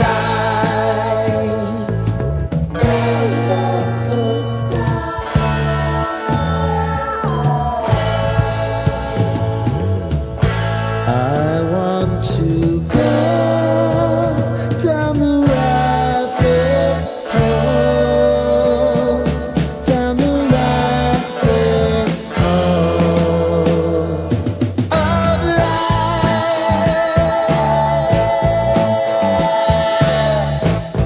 And now it's about to leave.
Day 2 of mandatory minicamp is in the books for the Buffalo Bills. Sal Capacio has more on today up at our website, WGR550.com. One injury note, Bills rookie corner Max Hairston appeared to pick up a leg injury late in practice. Hairston did get work done with the athletic trainers and then walked in with the team once practice finished. We hope to have any update on that tomorrow when the Bills wrap up mandatory minicamp.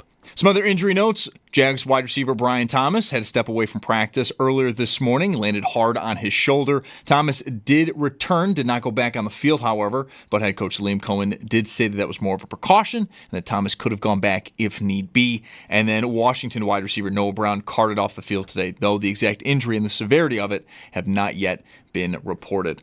NBA Finals return tonight, Game 3. The series heads to Indiana. Thunder took Game 2 over the Pacers. The series is now tied at 1 game apiece. Tip-off at 8:30 over on ABC. And the Bisons, they are at home tonight against the Clippers just after 6:30. The game can be heard on our sister station, the Bet 1520. And then a look ahead to Friday. 3-time Cy Young Award winner Max Scherzer is set to get the start at home as he joins the Bisons on a injured rehab assignment. That's Paddock Chevrolet Sports Headlines. Paddock Chevrolet celebrating 90 years of being your hometown dealership. I'm Zach Jones for WGR Sports Radio 550.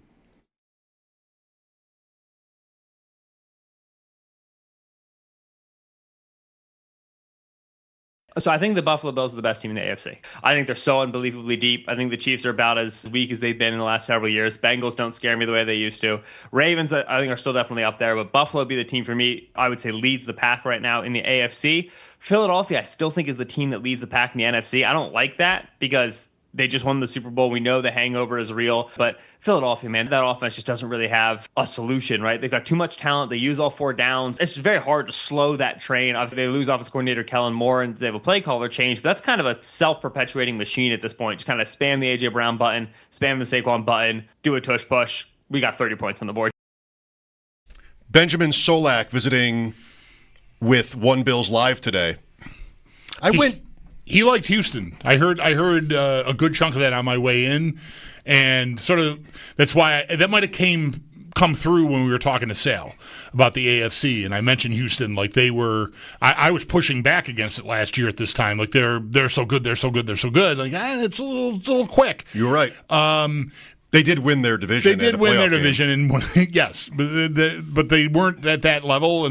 But this guy thinks like, well. But it still was a good year. Like just because they didn't take that step, maybe that step comes this year. Even though there are losses there. Speaking of expectations and framing them, was it a good year for Houston? Say that's us. Say that's us. The year before, Stroud is the offensive rookie of the year. You did it. You got rid of Deshaun Watson. And you got your new franchise guy. And you're in a weak division that you should waltz through. They still were in a weak division that they were able to waltz through, but they lost 7 games. They were no match for Kansas City or Baltimore in the end. And so what? Would we have been happy with that? No. In year 2 of C.J. Stroud, like year 2 of Josh Allen? In year 2 of C.J. Stroud, after in year 1, I did the same thing. Won the division, won a playoff game, and then lost to the Ravens. So I didn't make any progress last year. My offense was way worse. Yeah, well, that's probably the more concerning thing than like the actual results. I mean, I know the results are what end up mattering in the standings and the seedings and all the stuff. But that they seemed like they lost their way on offense.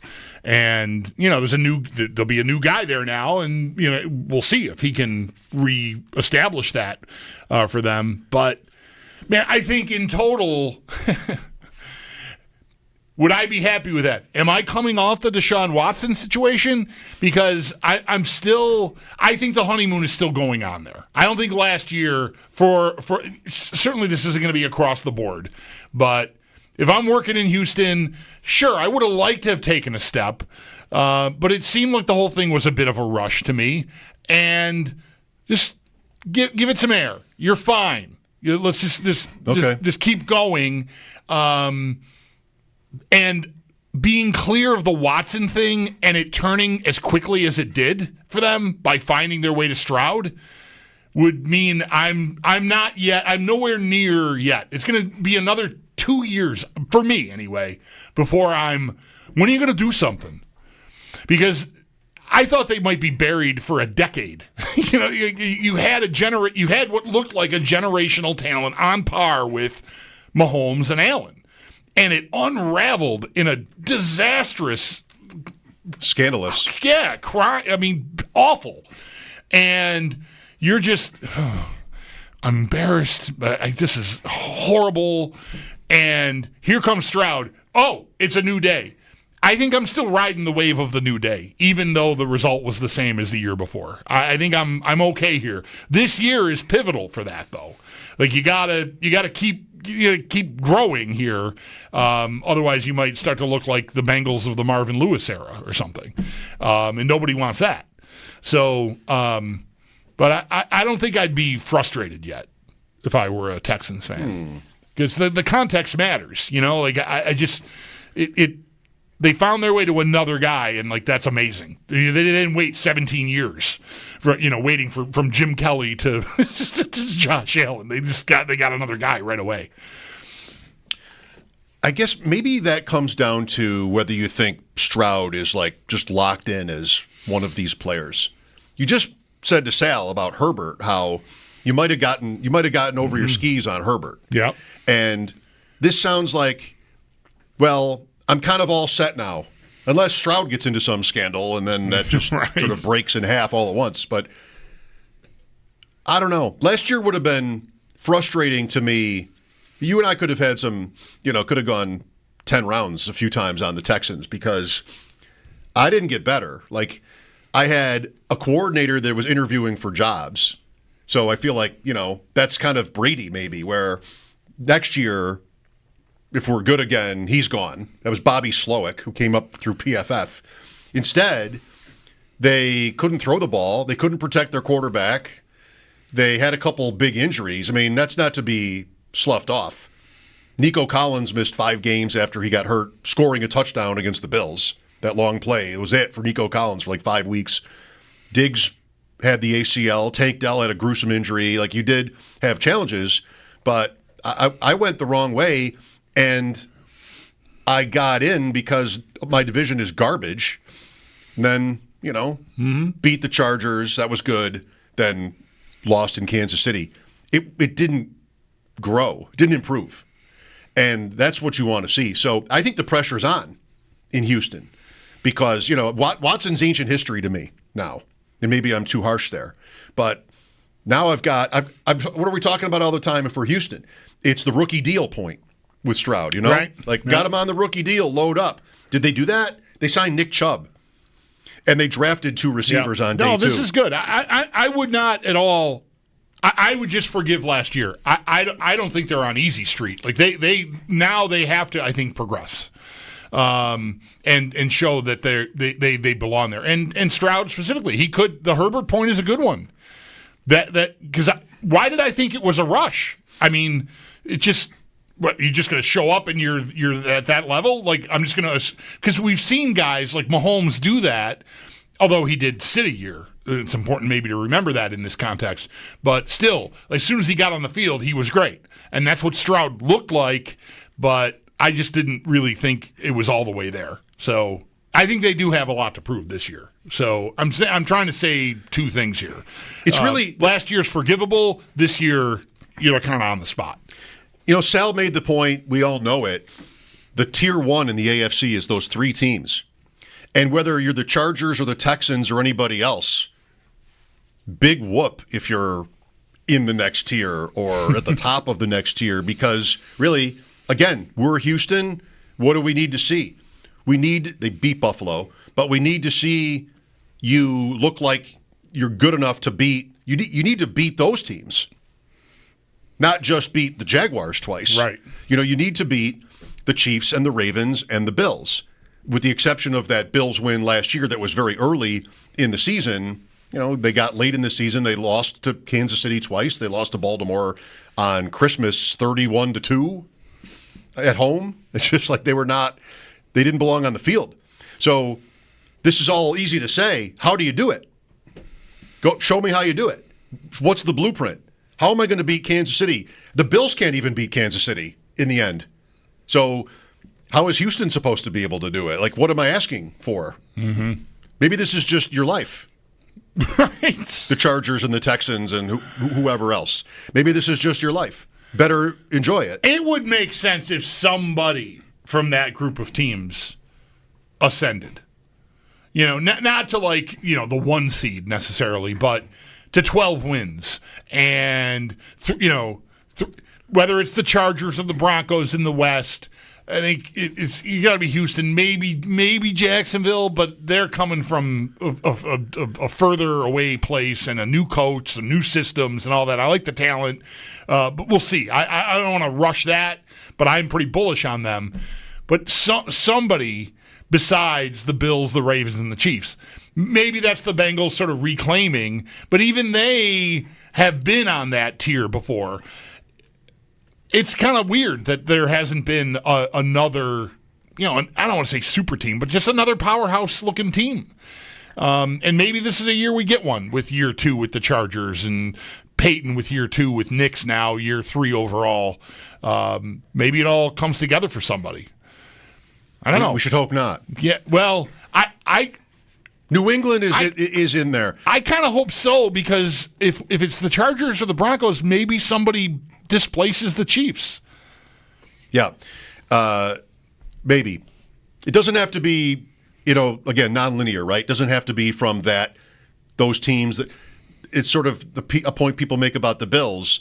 Like, we're kind of sick of you just knocking on the door, right? Don't talk to me until you can actually break through. And Houston, LA, that's kind of that's my attitude about them. Like, just don't bore me. Maybe a team like New England, perish the thought. If May is good, a real coach, lots of new pieces, a pretty easy schedule. You never know with these things. Right. You never know with the window, right? The window can be 20 years because your quarterback is that good, or it can be 2. Because like, it was more of a fluke than you thought, and the best teams in your area are just better. So who knows? And it can open sooner too, and that's the point about New England. Yeah, like maybe it could. Doesn't have to be a ramp up. Right. It can just sort of happen. The Bills did ramp up. Obviously, right? 19 was progress from Allen's rookie year. They made the playoffs and lost. 20. When 20 started, I was not thinking about the Super Bowl. It took like 6 or 8 weeks of the season for me to go, oh, okay, yeah, okay. I think they could do it. Right. Like when they beat Seattle here or something in that 20 season, it was like, oh, okay, no, this is real. And so New England, they haven't had that ramp up, but that doesn't mean they couldn't have that year. We talked their schedule through a couple of weeks ago, and 6-2 to start was not dreamy. It was pretty realistic. It's just that they have a Buffalo problem, which the Bills did not. The Bills did not have an AFC East problem. That's right. In 2020. 803-0550 to comment. Mike Schopp and the Bulldog, WGR.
Welcome back. We'll get back to the Bills and expectations coming up after the 5 o'clock update. Talked a little baseball earlier. Max Scherzer will be pitching for the Bisons on Friday at home. Great that it's at home. Great that it's a Friday evening. Hopefully the rain holds off as, maybe it will. Doesn't sound like this forecast is too serious. It's light rain in the evening, so maybe it'll even miss. Who knows? That'd be great. And while we were talking, quote, baseball, we brought up Bruce the Bat Dog, who apparently is a dog that fetches bats at games in Rochester, and he's been called up to their parent club, Washington, which is fun and funny. Yahoo refers to Bruce the Bat Dog as a pawspect. I like that. Wow, didn't mention that earlier. Pawspect. Yeah, I get that. That's nice. That is nice. I now I want to know. I got to check my app and see what the MLB Network, if there is a game on MLB Network tonight, and is it the Nationals? And will the announcers be there? and will they show the Bat Dog? I mean, you're not doing it right if you don't feature the Bat Dog in some way. I don't need Bat Dog cam or anything. Okay, I don't need it every inning, but you're going to want to get that on the broadcast. I think that's like later in the week. Oh, okay. They're at the Mets tonight. Oh, all right. And tomorrow. They're home Friday to Miami. All right. So one could be at the Bisons game watching Scherzer.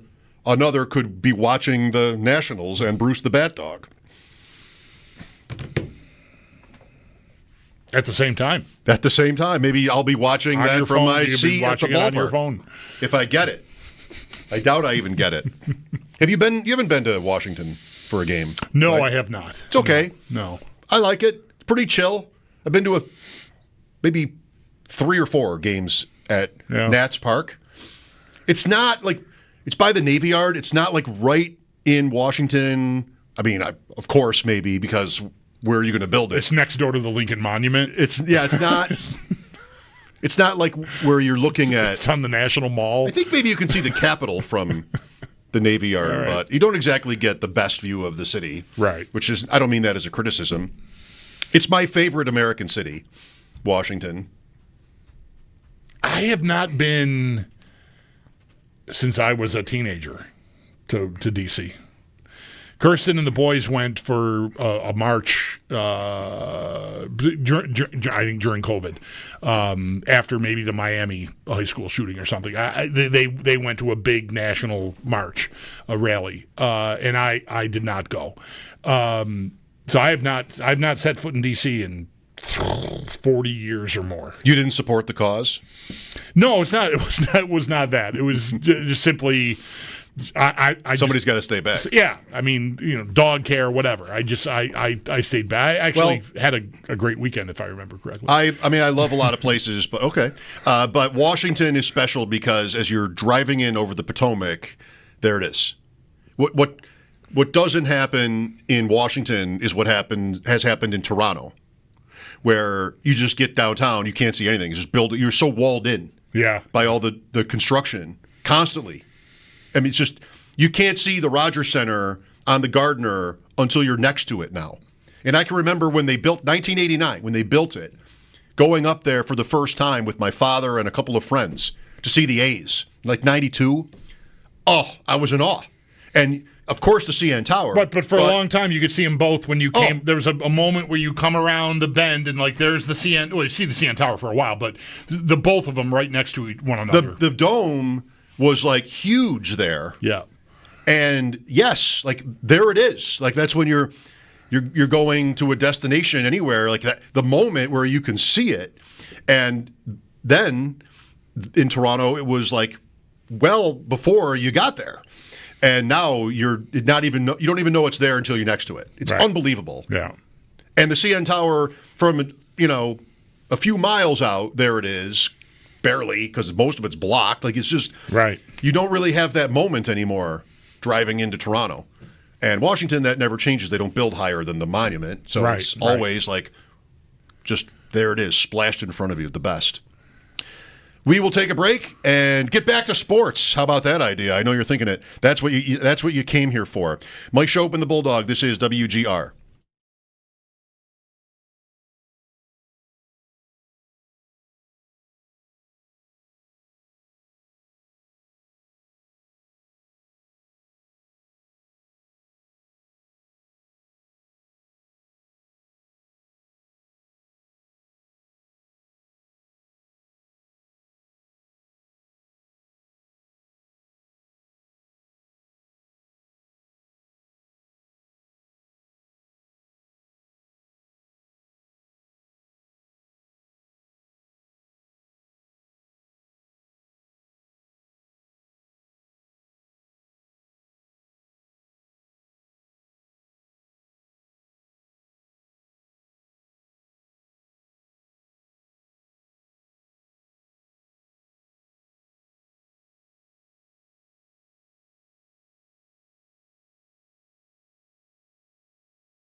We've been living in sin so long, all the feels are gone.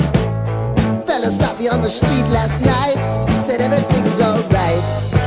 Roller coaster, make it through the day upright. It seems your meal ticket is gone, but life goes on. I could never imagine something better. Yeah, right. Now you're cooking on high heat in the middle of the street. Roller coaster, take me to a better time. Let's go. All sing your high line with the time to all choose your timeline on the roller coaster of life. Oh, you seem to easily forget how to place your bet. When everyday life gets you down, you gotta steal the crown. Got to own it. Don't bitch and moan about it, please. God forbid you scrape your knees, and it's nothing to sneeze at. Oh, I've told you over and over again. You gotta get both hands around it and make your own plans.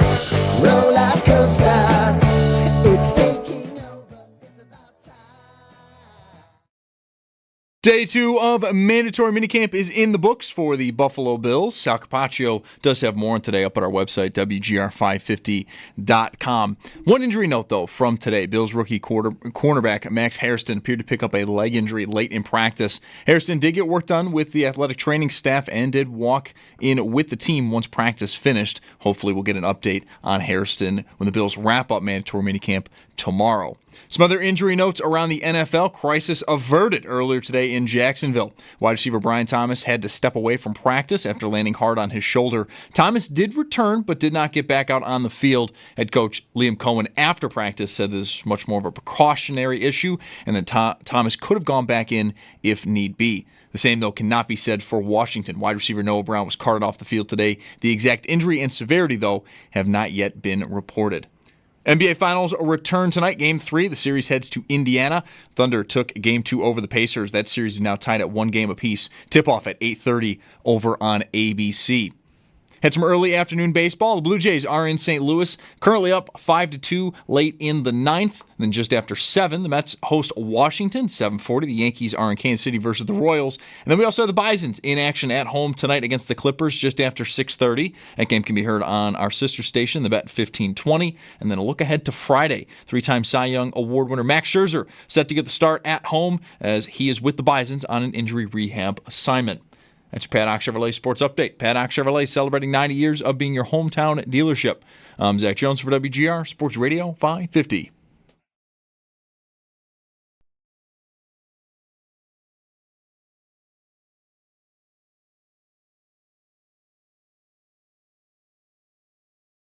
It's Mike Schopp and the Bulldog. How many bees is a swarm? Is 2 a swarm or 3, whatever? How many does it have to be? And I feel like 7. It's Mike Schopp. how many times do you have to be stung to have been swarmed? And I was like, dude, I got swarmed. I got stung only once, but I was swarmed. And the Bulldog. You insist you were swarmed. There were bees, man, like plural, big, lots of S's. Lots of E's and S's. Bees. that was not Bees. fun. Right. That was not fun. On WGR Hey, man, that kind of hurt. Sports Radio 550. Listen to these excuses why Bulldog won't be on the fun team. I've got to sit on my bike.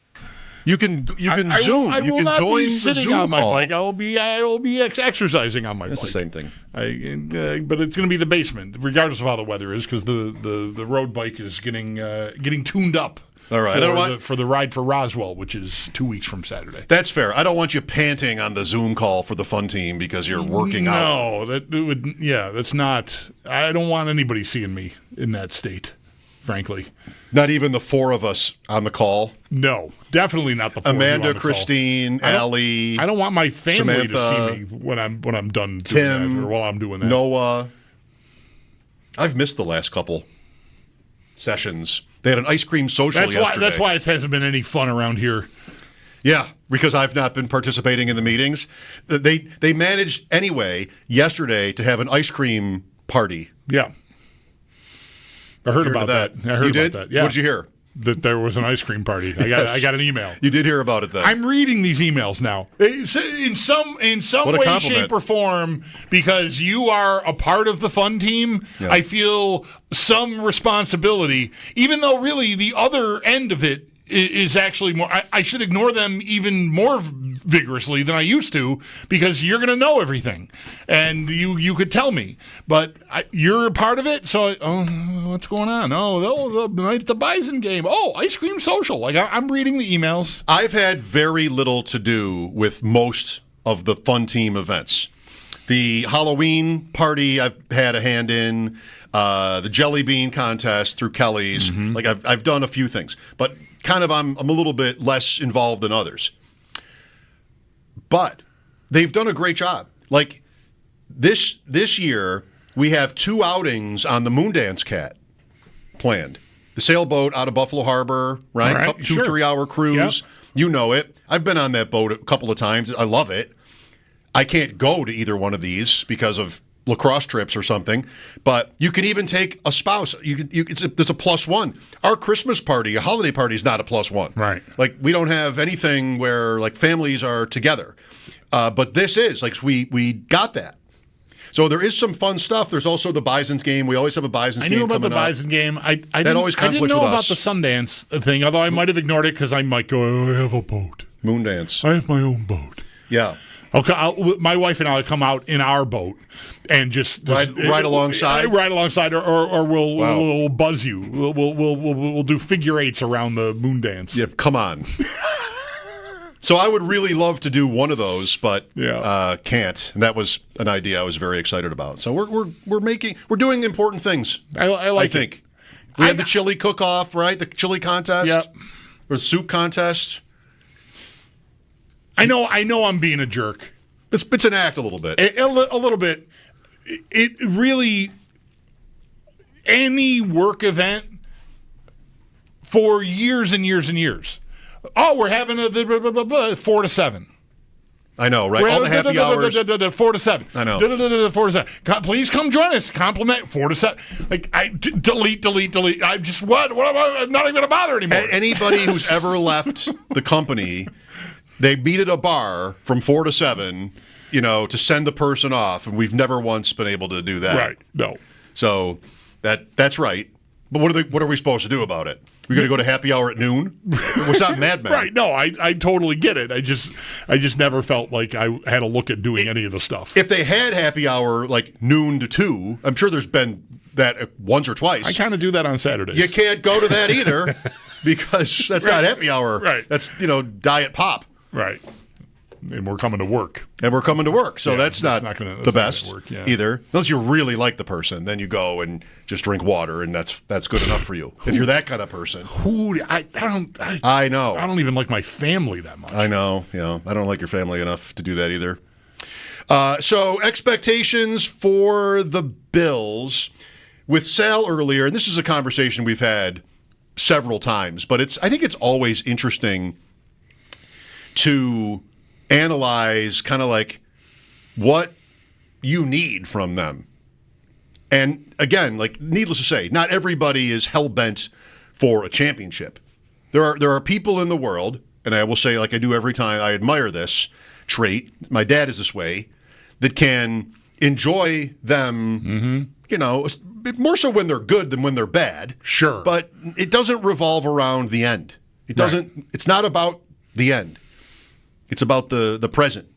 And having these seasons, 5, 6 in a row now, where they almost always win, and there have been some unforgettable games and highlights, through it, that's enough for a lot of people. Yeah. Not everybody. I almost guarantee that if they do win one, I become that person.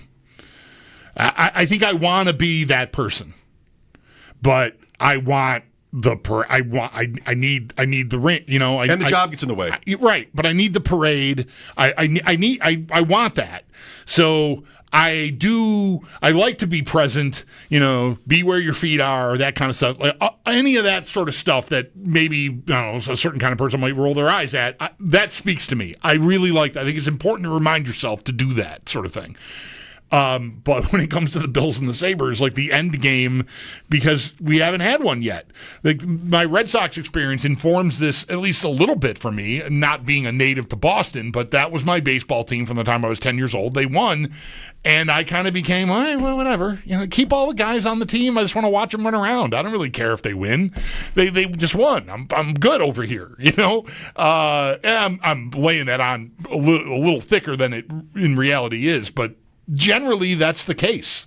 And I think the Bills, certainly, I feel like I can talk about that in realistic terms, whereas the Sabres, I think, are just so far away.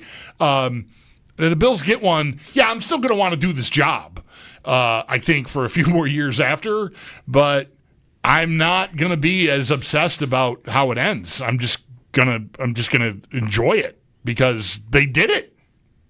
they did it, Ma. You don't know that, but it feels right. It tracks. Yeah, you don't know that, though. You're right. I don't know it. Like I wonder. I think about Kansas City in this way because it's not exactly like Kansas City before the Mahomes era had piled up, sports championships. They're not in the NBA. They're not in the NHL. You have Kansas.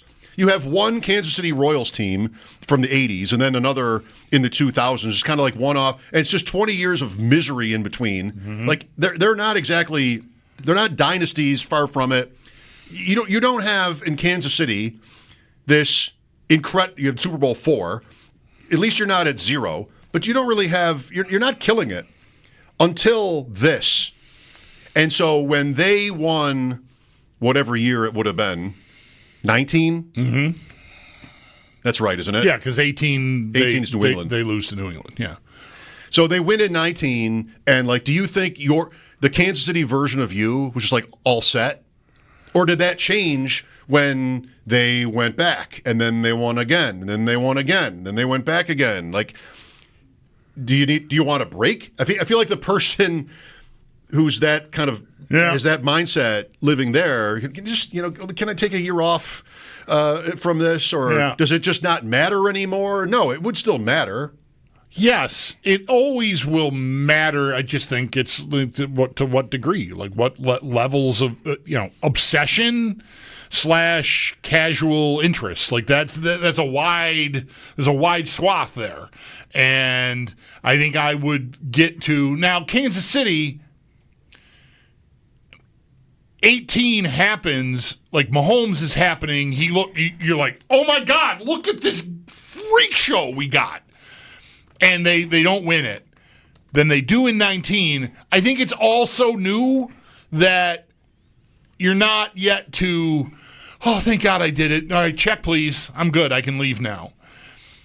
This with the Bills has been long enough at contender status that, it's not a lifetime, but it's been 5 years. This is year 6 of them as bona fide Super Bowl contender level team, where, each year it gets harder to create a criteria that's a great season that doesn't end with a parade, right? And this year, it's another year down the road. So, of course, it's harder to envision a successful, great season in the majority of people's eyes that doesn't end that way. So it's taken a while, and so the relief will be it would be anyway because you never had one, but Mahomes shows up and it's right away there's a reward, and that I think makes you want to keep going. It taking 6 years here, if they were to win it this year, I think there's as much relief as there is joy because they found out, okay, they didn't lose to the Chiefs again, they did it, and I think that's a long exhale, for me anyway, a very long exhale. And that usually, what point did I make about Rory McIlroy 2 hours ago, right? The Masters, cathartic. The Bills winning is going to be cathartic. And something's going to happen after a catharsis. You're either going to find a way to reconstruct yourself to be as fiercely dependent on their results as you've always been, or you're probably going to put your feet up. What happens, I think, as someone interested in sports for many reasons, but one is definitely the legacy stuff. The Kansas City story has become about the best team ever kind of thing, the best dynasty. You get in the conversation with the Patriots teams and the Steelers, and then you try to top them. Last year, winning a third straight, what might have done that? That has never happened. All that stuff. It's almost, thinking of Allen and the way we look at this through quarterbacks, and sometimes coaches, but more quarterbacks, Mahomes 3, Allen 0, Jackson 0, Burrow 0 at least he went, that scoreboard. you win one, and then I think maybe not. I'm not saying this is how Allen would think necessarily, but I would think like, all right, let's catch them. Like that. Right. Now you don't have to wonder whether they can do it. I'm on the board. Yeah. Then it's it's almost like the great tennis rivalries or golf rivalries where you're with each go round you're sort of comparing the totals, and Nicklaus and Tiger Woods or Federer Nadal. You're just like, all right, what's the score after this one? Because one of them is winning most tournaments. Maybe you get to a point, Brady and Manning. One of them is winning the AFC most years or a Super Bowl many years. Like that. I will still find that interesting. There'll definitely be the relief if they do it. I just, thinking about this year, like we talked about with Sal, the whole thing that, like, the Super Bowl is a little bit sad. It's a little bit just unfulfilling. We talked about Houston there last hour and expectations after drafting Stroud, and then last year after winning a division with Stroud, and what you'd have a pretty big range of opinions, whether like, no, this is actually good, kind of like you are, because Watson's out and I have a guy that I like and I think we're a contender, to, okay, but can you actually beat one of these other guys? And if not, then what's the point? What's the real? How good is it? Like that.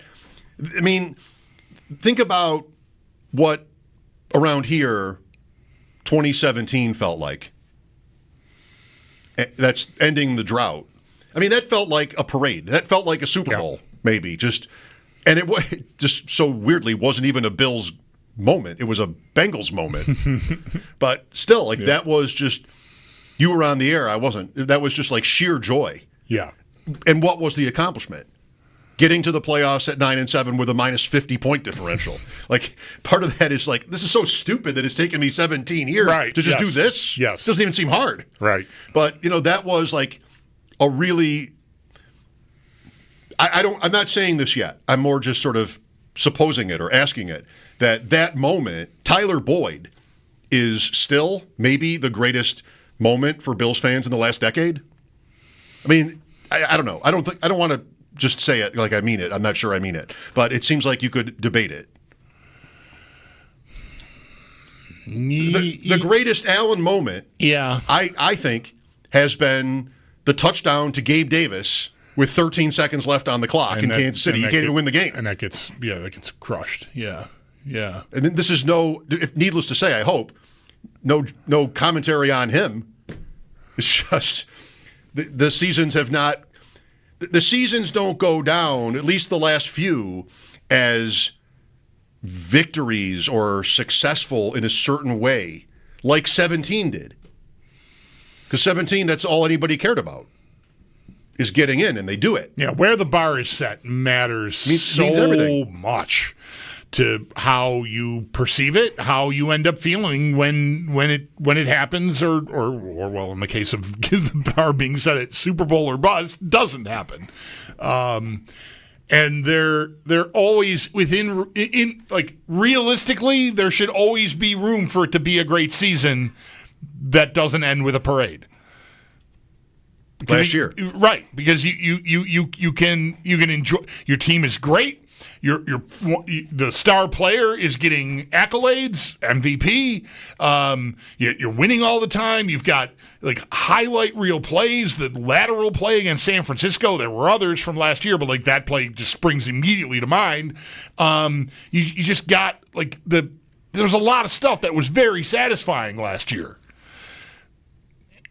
But it does end up, it's sort of bitter at the end. And it shouldn't wash away all the good, but it usually does. Until you win one, it feels like it does.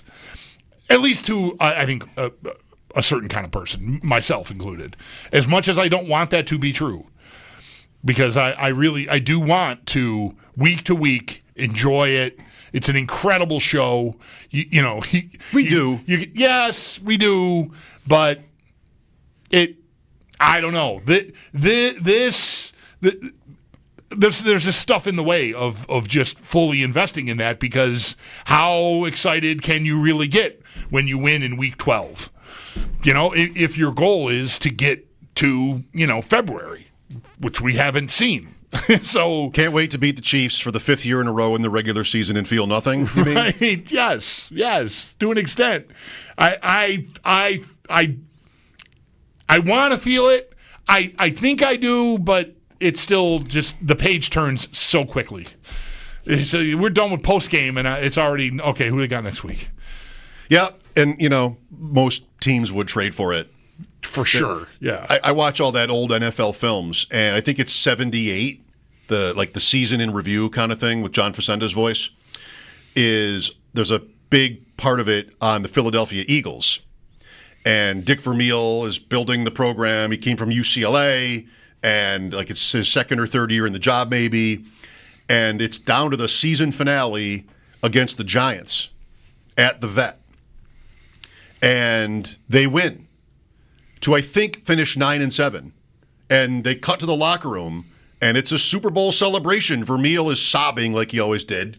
He and the owner are in this bear hug. The camera's right on top of him. Everybody's screaming and, dancing and whatever, because they went 9-7. Right.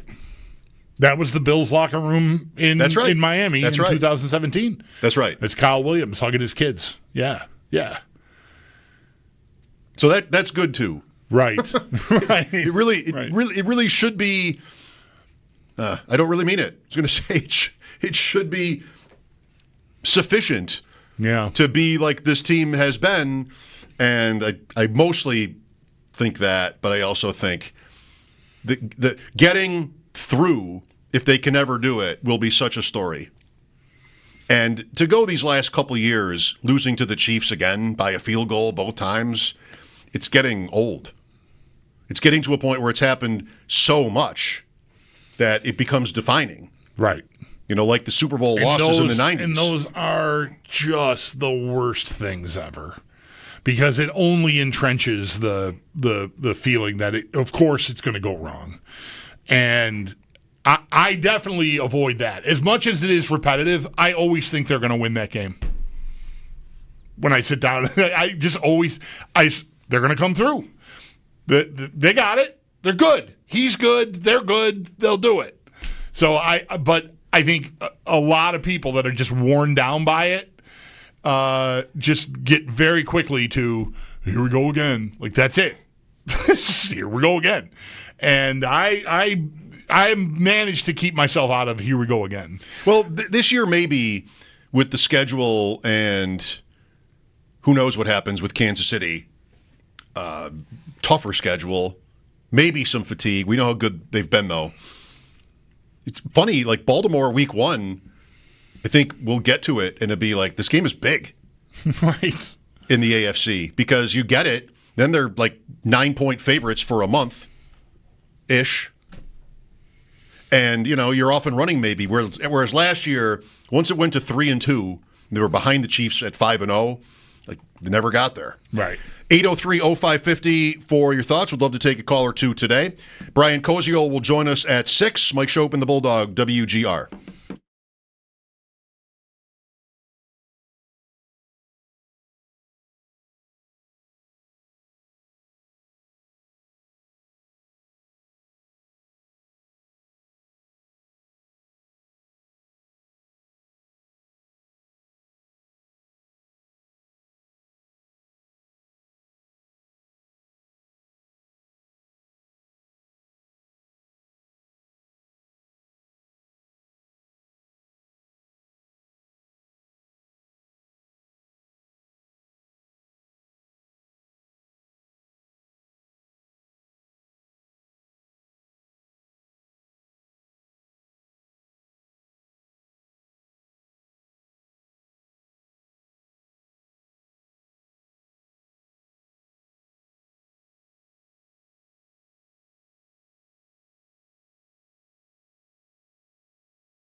Books for the Buffalo Bills. Sal Capacio has more on today up at our website, WGR550.com. One injury note, Bills rookie corner Max Hairston appeared to pick up a leg injury late in practice. Hairston did get work done with the athletic training staff and did walk in with the team once practice finished, but no word on the severity of it. We hope to get an update tomorrow.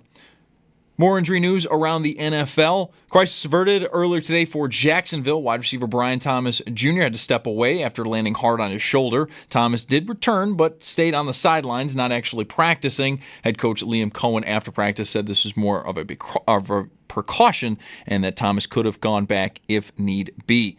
And then Washington wide receiver Noah Brown was carted off the field today. The exact injury, though, and the severity of it have not yet been reported. NBA Finals returns tonight, Game 3. The series heads to Indiana. The Thunder took Game 2 over the Pacers. That series is now tied 1 apiece. Tip-off at 8:30 over on ABC. And the Bisons, they are at home tonight against the Clippers just after 6:30. That game can be heard on our sister station, The Bet 1520. And then a look ahead to Friday. 3-time Cy Young Award winner Max Scherzer is set to get the start at home as he joins the Bisons on an injury rehab assignment. That's your Paddock Chevrolet Sports Headlines. Paddock Chevrolet celebrating 90 years of being your hometown dealership. I'm Zach Jones for WGR Sports Radio 550.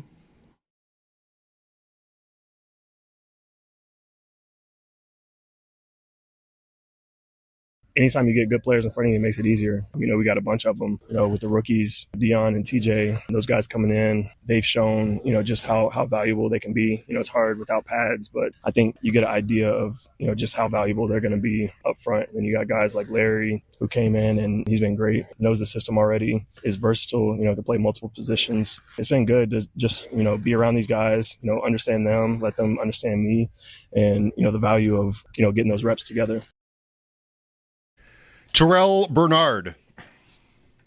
One more day of Bills quote practice tomorrow, and then it'll be weeks. 5 weeks. Sal was saying how the calendar starts earlier this year once they get to summer, but I'm not sure I understand why. Like, Labor Day is September 1st. Last year was the 2nd. It wasn't like it was a week later or anything like that. Sometimes it could be, the 7th. So I don't know why it would be. Did you understand? I think it's there's a number of days that camp can begin before your first game or before the first game of the season for anyone, or maybe it's your first game. And I think that is all that is. And it's okay. I think he said last year was the 24th. This year could be the 23rd. So that tracks with the 2nd and the 1st, Labor Day being, only a day different. Yeah, but often it's like July 26th, 27th, somewhere in there. So it does, it's just Father's Day is earlier. Everything's earlier this year. Father's Day is early. It's early as it can be. Yep. 15th. Friday the 13th this week. That's the earliest that can be. The 13th. Friday the 13th. It's never earlier. That's how that works. Yeah. Can I make a personal comment, please? Sure, go on. Being accused in a chat, in a draft chat, of sniping somebody with a pick, like personally, it wasn't a pick that this person thinks made sense for my team, that I just took this player because the guy behind me needed him. One, sir, I can assure you that is not what happened. Mm-hmm. I didn't even look to see who was on your team. Two, so what if I did? Right. Is that wrong? We're competing here. We are competing. Perfectly put. We are competing here. If I take a player that makes my team worse and yours, am I really doing such a bad thing? Maybe I'm not. I'm not into. You have on Underdog all the time. You have people. It looks like anyway that they see your team and they feel like the move is like you're on the end, and they pick at 2 going backwards. So they're going to take the player you need, and it does sometimes seem like that's intentional, like that's why they're making that pick, which is this person's point about what I did. But I still think it's what can you do about it? Like. It's not against the rules. You pick whoever you want. Right. I think you're maybe not so smart if you're taking I have Chase and Higgins and you take Burrow. Like, I don't think that's a great draft pick. I could appreciate why you don't want me to get him. Right. Because then I have Chase, Higgins, and Burrow. Right. But okay, you want to do that and just clog a spot with a quarterback that you'll have no targets for or whatever. Okay, you're not. I've got bad news. You're not going to win $1 million. Good for you, though. The odds that I am are extremely thin anyway. And maybe they got a little bit worse because you took Burrow. Right. Anyway, that's all. Yeah, how often do you know? I can't believe I actually have a follow-up question. Let's go. But I really do. How often do you pay attention to what is going on around you, like the teams that you are competing against? Because in a situation like that, taking Burrow, if this person has Chase and Higgins, would be a good defensive move by you. Now, you might rather have a quarterback that you can pair with one or, well, in this case, two receivers for yourself, right? If you've got a couple of guys and that quarterback is there, but Burrow is still going to put up huge numbers. You're not going to have the tandem, and that, again, that's tough, but still, he's going to put up huge numbers, and you're keeping that guy who you're competing with from having that benefit. All I can tell you is it's not worth it. Really? In a tournament where by week 15 you're getting re-potted if you had a good enough team in the regular season, and what are we saying? I have Burrow without those two guys. Right. I'm going to play somebody who has him with those two guys, or one of them. The way the drafts fall this year, Chase is like 101, Higgins is 2-3 turn, so is Chase Brown, and Burrow's 4-5. It's never worth it to spite somebody like that, if that's what you even want to call it. It doesn't work. Yeah, I wouldn't say I'm spiting. What I'm suggesting here is it smart? Is it Burrow on his own is still worth it? Is it competitively intelligent to deprive that? Are you going to benefit enough? Certainly, depriving him of this other competitor is going to hurt them. I think, but is it going to help you enough to make it worthwhile? I think this varies based on the player. So similar to the Bengals stack would be the Eagles. A.J. Brown is mid-second. Devontae Smith is early third. So you don't usually get Brown and Smith together like you can get Chase and Higgins together. Mm-hmm. But I think Hurts is the kind of player that to draft him naked, as they say, is maybe worth doing. It has to be after the rushing ADP. Touchdowns. The rushing. It has to be after ADP.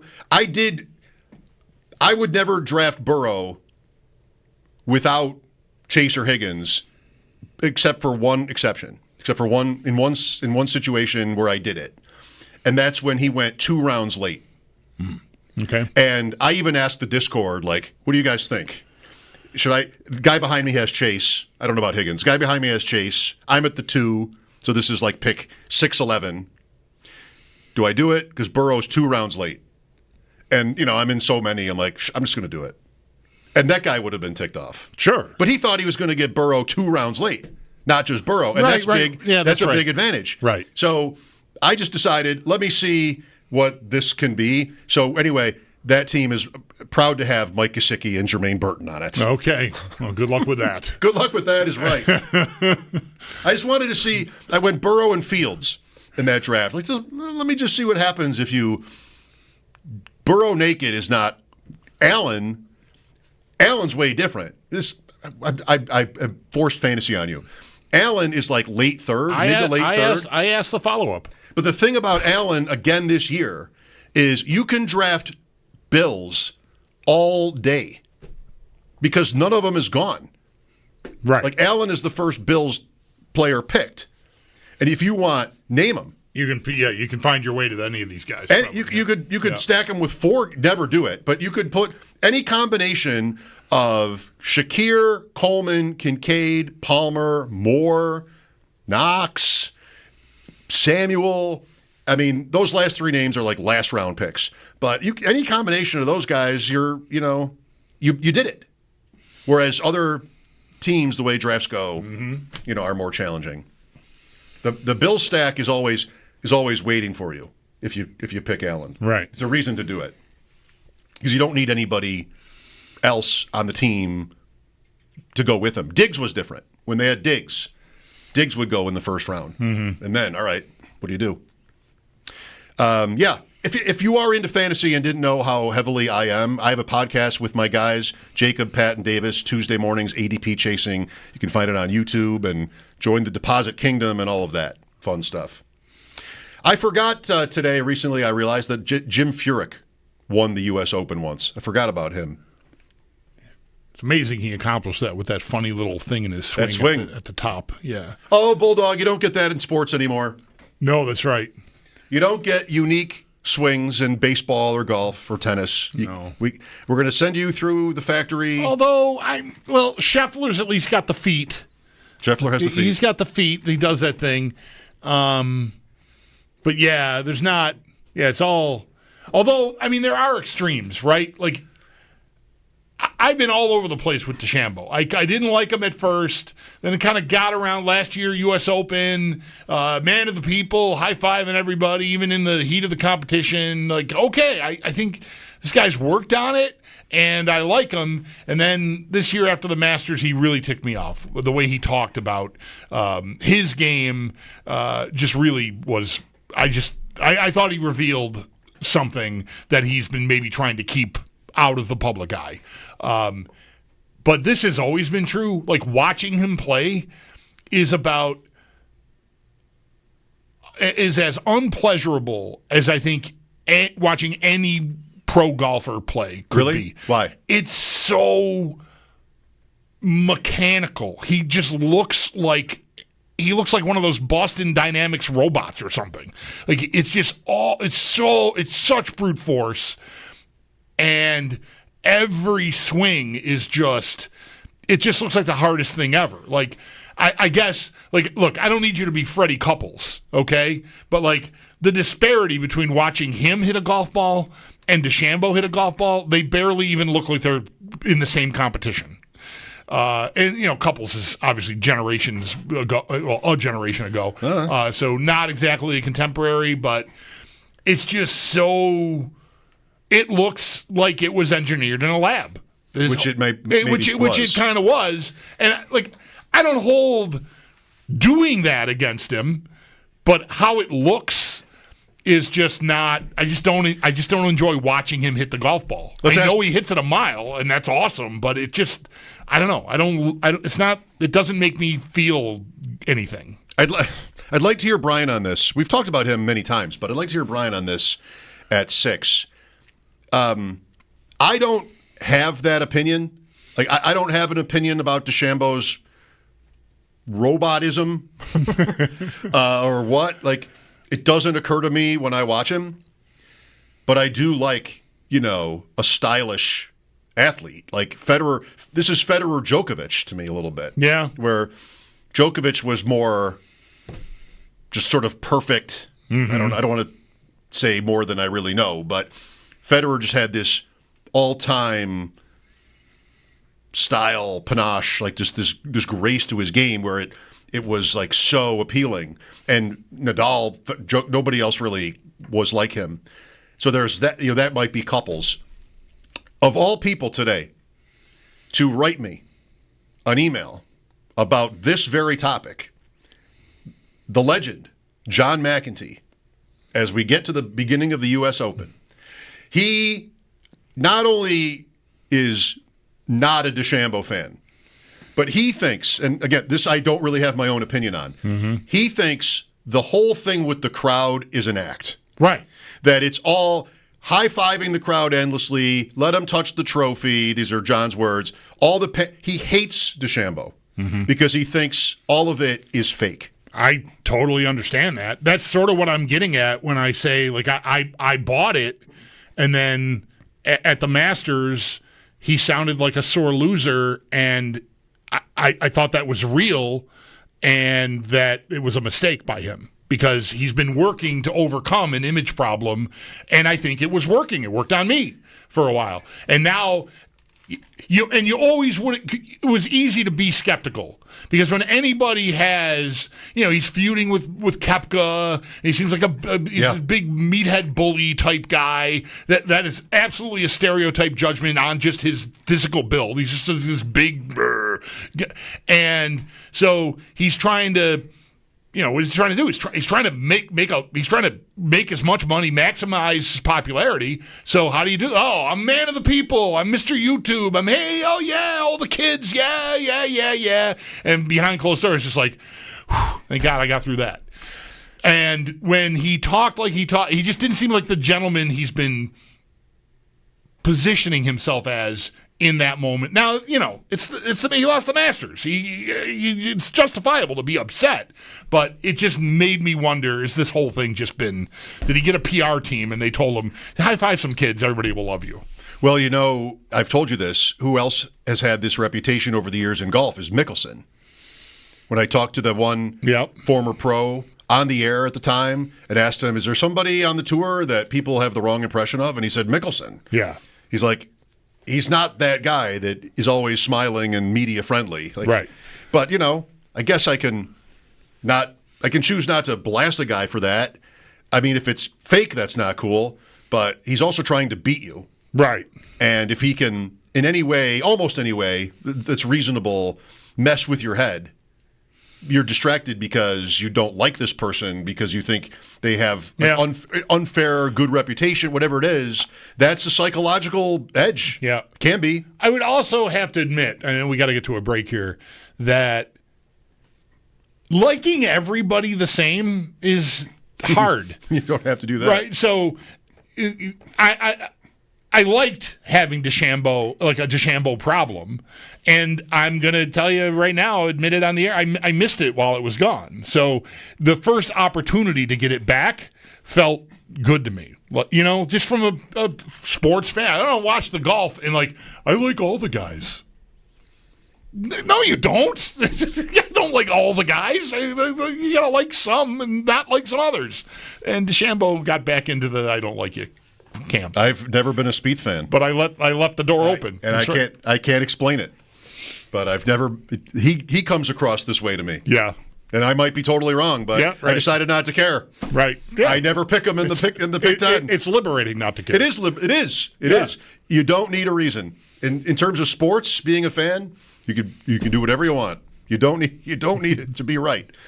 Brian Koziol in 15 minutes on the Open, which starts tomorrow. Mike Schopp and the Bulldog, WGR.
Mike Schopp and the Bulldog. Uh-oh. Guess what day it is? Guess what day it is? Huh? Anybody? Monday, Tuesday, hump day is halfway. It's Mike Schopp. Mike. What day is it, Mike? And the Bulldog. Hey, guess what day it is? Oh, come on. I know you can hear me. It's Mike Schopp and the Bulldog. Guess what today is? It's Hump Day. Woo-hoo! On WGR Hump Day Sports Radio 550.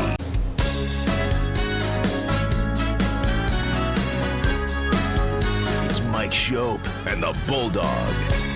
Uh-oh. Guess what day it is? Guess what day it is? Huh? Anybody?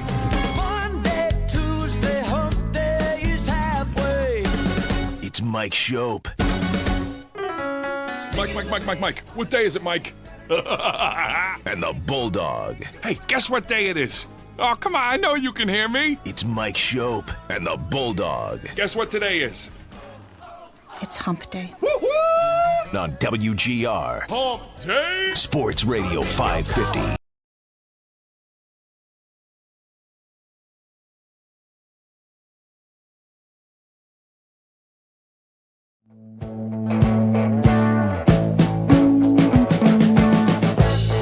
We've been living in sin so long, all the feels are gone. Fella stopped me on the street last night, said everything's alright. Roller coaster, make it through the day upright. It seems your meal ticket is gone, but life goes on. I could never imagine something better. Yeah, right. Now you're cooking on high heat in the middle of the street. Roller coaster, take me to a better time. Let's go! All sing your high line with the roller coaster of life. Yeah. It's time to all choose your timeline on the roller coaster of life.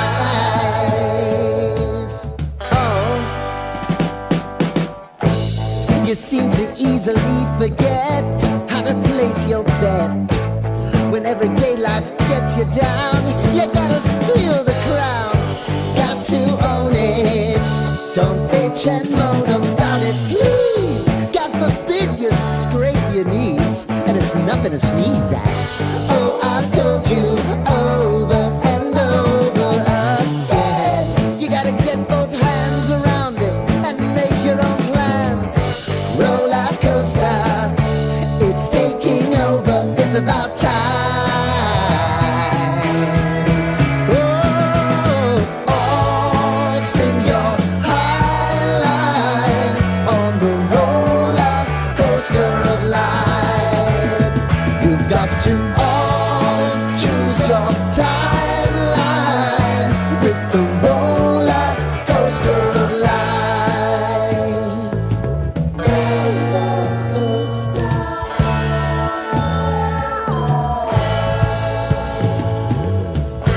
I want to go down the rabbit hole, down the rabbit hole of life.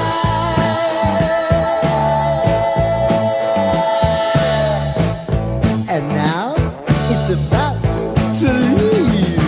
Oh, roller coaster.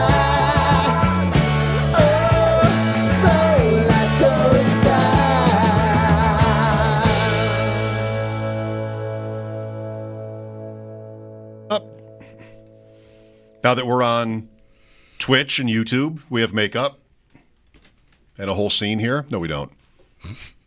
No, if we had makeup, my face wouldn't be so red. I would do something about my giant, dumb red face. When I worked at Adelphia on Thursdays, I would do one segment on Empire on Fan TV, and I would have makeup for that. I'd have to do it myself. We didn't have a staff to put makeup on my face. That's humbling. Or at least I didn't know whose job it was to do that. But I remember I had the powder and the blush and all the other. I had no, there was no eye work done, but just sort of, I don't know, smooth me over a little bit, maybe. I don't remember. But yes, I did have a makeup Thursdays. We did one segment, like 4:30 or something, and I would put makeup on for that, as it's was been told to. So long since I thought about this, but I did do a couple of hours there when the Sabres were on the runs in 98 and 99. I've seen a picture of you on that set. There's a picture of me wearing it looks like a beret, but it's a hat backwards. But anyway, Howard and I sitting there. And that was just like a 20-minute segment, which I don't remember there being makeup. I don't remember there being makeup for the longer things that I did, but it would stand to reason that there would have been. Maybe I needed it more. Yeah, I don't know. I don't know. Maybe they didn't care what I looked like because I didn't really work there.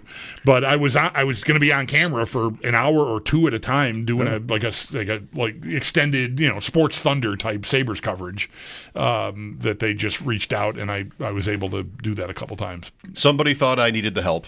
Right. Brian Koziol on the Open after sports. Mike Schopp and the Bulldog, WGR.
For the Buffalo Bills, Sal Capacio has more on today up at our website, WGR550.com. One injury note from today. Bills rookie corner Max Hairston appeared to pick up a leg injury late in practice. Hairston did get work done with the athletics training staff and walked in with the team once practice finished. We hope to get an update on him when the Bills wrap up mandatory minicamp tomorrow morning.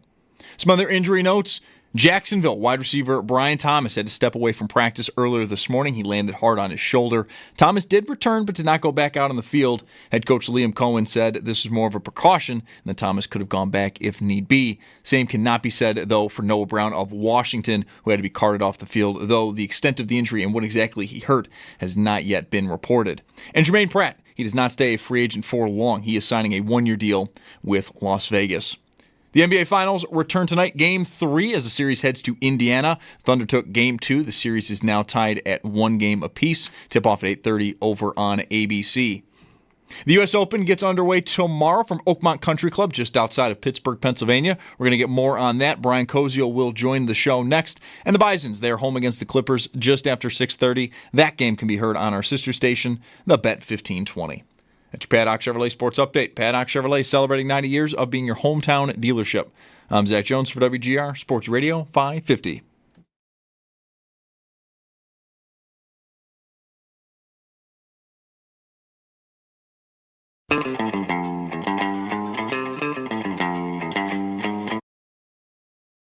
Schopp and the Bulldog.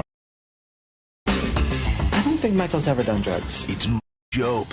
I don't know if anyone's ever offered him any. Let's go over some of the symptoms of marijuana use, shall we? You tell me who this sounds like. It's the Bulldog. Slow moving, inattentive, dull, constantly snacking, shows a lack of motivation. Like Schopp and the Bulldog. WGR Sports Radio 550. Oh, we are so ready. Bulldog's got Sam Panayotovich's Fox article up on how to bet the Open. Just retweeted it. I've got... Re-X'd it? That doesn't Re-X'd work. it? That does not work. Reposted.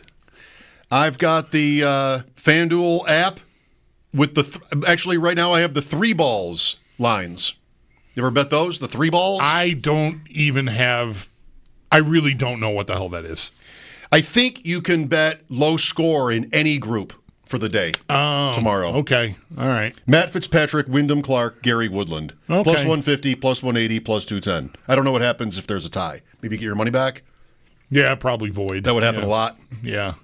The 3 balls. All right. That's a very sensible explanation. I've seen it in the app, and I just have never, I don't even know what that is. I'm going to pick who's going to win. Scotty Scheffler, minus 190 to finish in the top 5. We don't care about the top 5 when it comes to the Pick 10. We care about the top 1.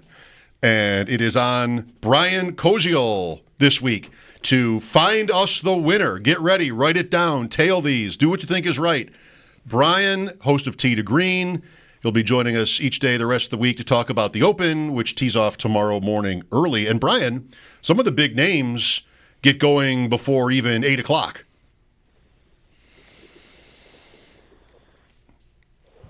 Brian? Yeah, and I think that, sorry guys. Yes. I think that is going to spread out our coverage tomorrow. I know it's tough tomorrow to be able to figure out where it's going to be. I know it's USA bright and early, then it's NBC later, and then I think Peacock also, and then the next day it's all 3. So be ready to juggle between USA, Peacock, and NBC over the next 4 days, and it doesn't even make sense in terms of how the coverage is. But yes, it starts early.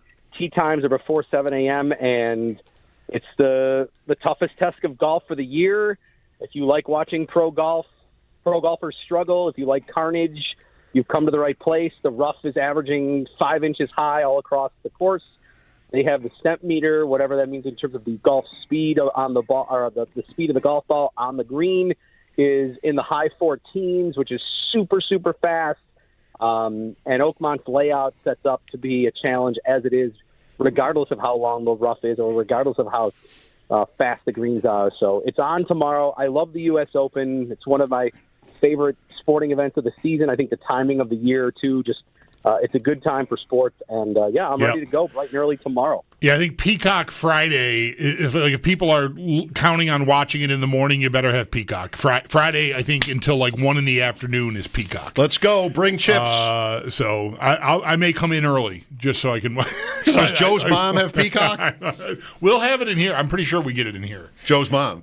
Sure, I think whatever that is. Yeah, Donna. Is that Joe's mom? Didn't you try once to find out the channels and like her name came up? Or something? I don't remember. I don't remember that. When we're streaming. Yeah. Maybe Anyway, Joe's mom. Hope that's right. Well, Brian, do Probably you happen to know like the stemp meter, like the fastest greens? I played at Lancaster last Wednesday, and I 4-putted on a hole like midway through the round, knowing how fast everything was. Like I play at Delaware Park, okay, so like any place is probably going to be faster, and Lancaster was really fast for me, so much so that I 4-putted like on the 12th hole or something after playing 11 holes. What's a high reading here? Do you know? I think I would say maybe like 11 would be a number that you'd say, ooh, these are faster greens. Yeah. If you went somewhere and noticeable difference. I think the slower paced ones in the area, if you're going to some public courses where maybe you say, hey, these are slower greens, and it's back to the single digit numbers, maybe 8 and 9. But essentially they have this tool that looks almost just like a long ruler with some grooves to hold the golf ball, and they just let it go.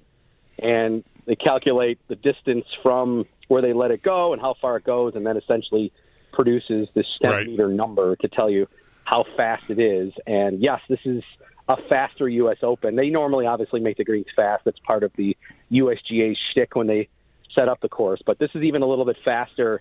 And the members at Oakmont and the course superintendent, everybody loves it there. They say that they don't really dial it back at all in years that they don't host big tournaments like this. They said the members love it this fast. I don't know if signing up to play the hardest golf course in the country and getting just beaten up every single day would be my ideal of spending a lot of money and being a golf member, but that's what they do. I think they wear it with kind of a badge of honor there, that they love it, that it's the fastest greens and maybe known for being the most challenging course in the country. Brian, we know what the reputation of this tournament, the U.S. Open, is now. The how hard they want to make it, right? They don't want 15 under par winning their tournament. They want it in the single digits, and they usually get that result: the rough, the greens, narrow fairways, whatever it is, right? Different courses have different challenges. Do you know if it has been like that for? Like when Jack and Arnold were in their primes, was this like, do you know enough about the history? Or is it a reaction to like the Tiger Woods era, guys bombing at 320 yards and now even more than that? Just the technology, as the USGA made it harder because they feel like they're being taken advantage of by the technology and the athletes. I think there's been a stress in general lately because of the technology and guys, obviously power has been a part of the game forever. Like that's always been something that's been intriguing for golfers since the game has been in existence. But I think for the most part, U.S. Opens have played on average more so closer to par, even going back maybe before, I guess I would even say before I was even born, like 60s and 50s and things like that. I know, looking at some previous Oakmont winning scores, the last 3, -4, that was the DJ win. Then Cabrera was +5. That was the year he beat out Tiger. So +5 overs, a high score.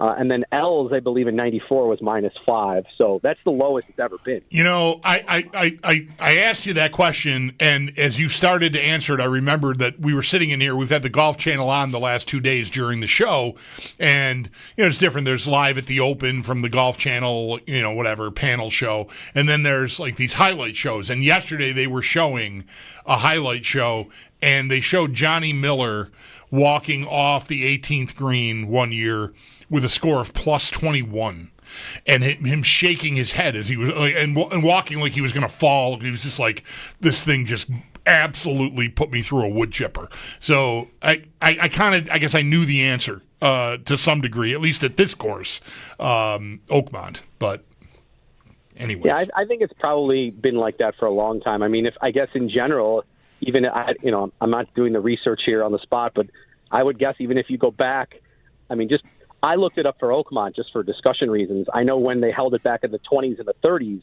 the winning score one year was 10 over and another year was 13 over. So I'm guessing if we just kind of piece it together that it's kind of been, for this tournament, one that maybe sees an over par winning score more often than not. McIlroy won his at -16, for what it's worth. Yeah, that was the year that I think Congressional, where it rained so much and it was literally a free target zone. Like guys were just throwing darts because it was so wet and so soft that it was just balls weren't rolling out of the fairway and you could literally go at every single pin and it was just sticking because everything was so wet and soaked. So I remember that one being one. And then I think when Koepka won at Erin Hills, which actually hosts the U.S. Open for the women 2 weeks ago in Wisconsin, that was a very, very lower winning score, like maybe 15, 16. I don't know if you have it in front of you, Mike, but maybe that was 16 to tie McIlroy's record, but it was 272, so par 72. What was the city course in L.A. that hosted this a couple of years? Was that the year before last? Do you have the scores open there, Mike? 20. Wyndham Clark -10. -10. Okay, I was wondering because that it felt like I remember talking to you during that tournament, Brian, and there was I think a decent amount of it's not hard enough. Yeah, -6 is the highest winning score of the last 6 years. So maybe that'll shift this week. I don't know. What's your prediction, Brian? Well, I mean, supposedly they've made it harder with that recent renovation that happened in 2023. And they've taken the surface area of the greens and made them larger, which I guess initially my thought was, oh, does that make it easier than to hit the green? Possibly, yes. But I was reading how that they said that by expanding the greens, it allows them for more what they call challenging pin placements now. There were other spots that they really couldn't put the pins, but now because they have more surface area and more spots to put the pins, they can put it in more challenging spots, which ideally then would make the scores go up. So even though maybe the surface area in total is a larger target, they're thinking with where the pins are going to be and maybe where golfers will shoot at, that it'll end up actually over the entire course of the tournament, make it tougher. Next time I see you, I want to quiz you on some of our past Pick 10 games to see if you remember, because you'll probably almost always, if not always, remember the event for the winner or for something else. But then remember whether or not you spent money, you paid us or got paid by us. Because I've got, in this notebook, I've got every major since we started and who won the tournament, but in some I don't remember whose side we all were on. So next time I won't draw this out now. Next time you're in here, if you think of it, let's. Unfortunately, our Venmo history does not go back to 2013. No, right. I guess it doesn't. That would be. How did we pay each other? That would be helpful. I think I remember crumpling up money and throwing it in your spot. Oh, that's a Bauk move for sure. Well, Brian, one more before we get to your picks. Quickly, we were talking about Bryson DeChambeau earlier. We've done this before. I have a longtime friend, John McEntee, who wrote me today about how fake he thinks all the stuff with the fans is from DeChambeau. He said that Brandel Chambly from the Golf Channel was on Dan Patrick today, and John was listening, and Dan Patrick asked Chambly about this, if it's calculated how DeChambeau acts. John did not tell me how Chambly responded, but he liked that at least somebody asked the question. So here we are asking the question of you. Do you buy DeChambeau's, quote, personality on the course? Yeah, I think probably at some point his PR team, his agent, all that sort of stuff got to him and say, look, like, if you want to change your status or change your image or make more money, this is maybe a better route in terms of how you should handle yourself. He always seemed, initially, DeChambeau's career, like, I viewed it more as a curiosity. Like, who is this guy that's using all his clubs are the same length? Like, what's he doing here? And he's floating balls in water to do like buoyancy testing to see which ones he should use on the course in terms of how they'll react better. Like, initially he definitely had that like mad scientist thing that I thought was interesting. I don't know if I would label it likable, but I thought it was interesting. Yeah. Then he kind of got into, I'm going to bulk up and try to hit it farther than anybody else. And I feel like that's where he became a little bit more brash and became kind of like I'm so big and bad like that. I don't have time. He sort of took on a villain persona, I think. Silly questions from the media. Yeah. I'm going to, me and Brooks Koepka are going to get into an argument, and I'm going to try to be tough and all that. I thought that was definitely maybe the low for him. And then, of course, his move to Live. But since then, he's definitely at least, I think, attempted to try to become more likable.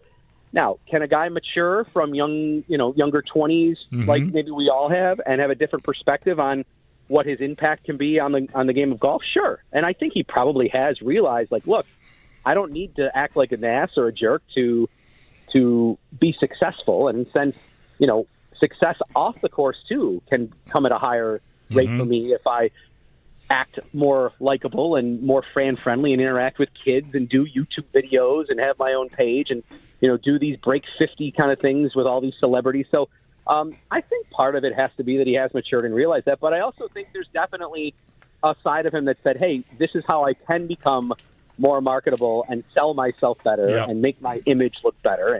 And I think that's probably what many megastars in sports at some point have to realize. It's like, how do I want to be known publicly? Because it ultimately affects my brand, which in the end is the bottom line for a lot of these guys. I mentioned earlier, and I don't think I'd ever said it this way before, because I've been kind of all over the place with him. I also found, I remember you first talking with you when he showed up on the scene, and like, wait, you're telling me his pitching wedge is the same length as his 4-iron? What is even happening right now?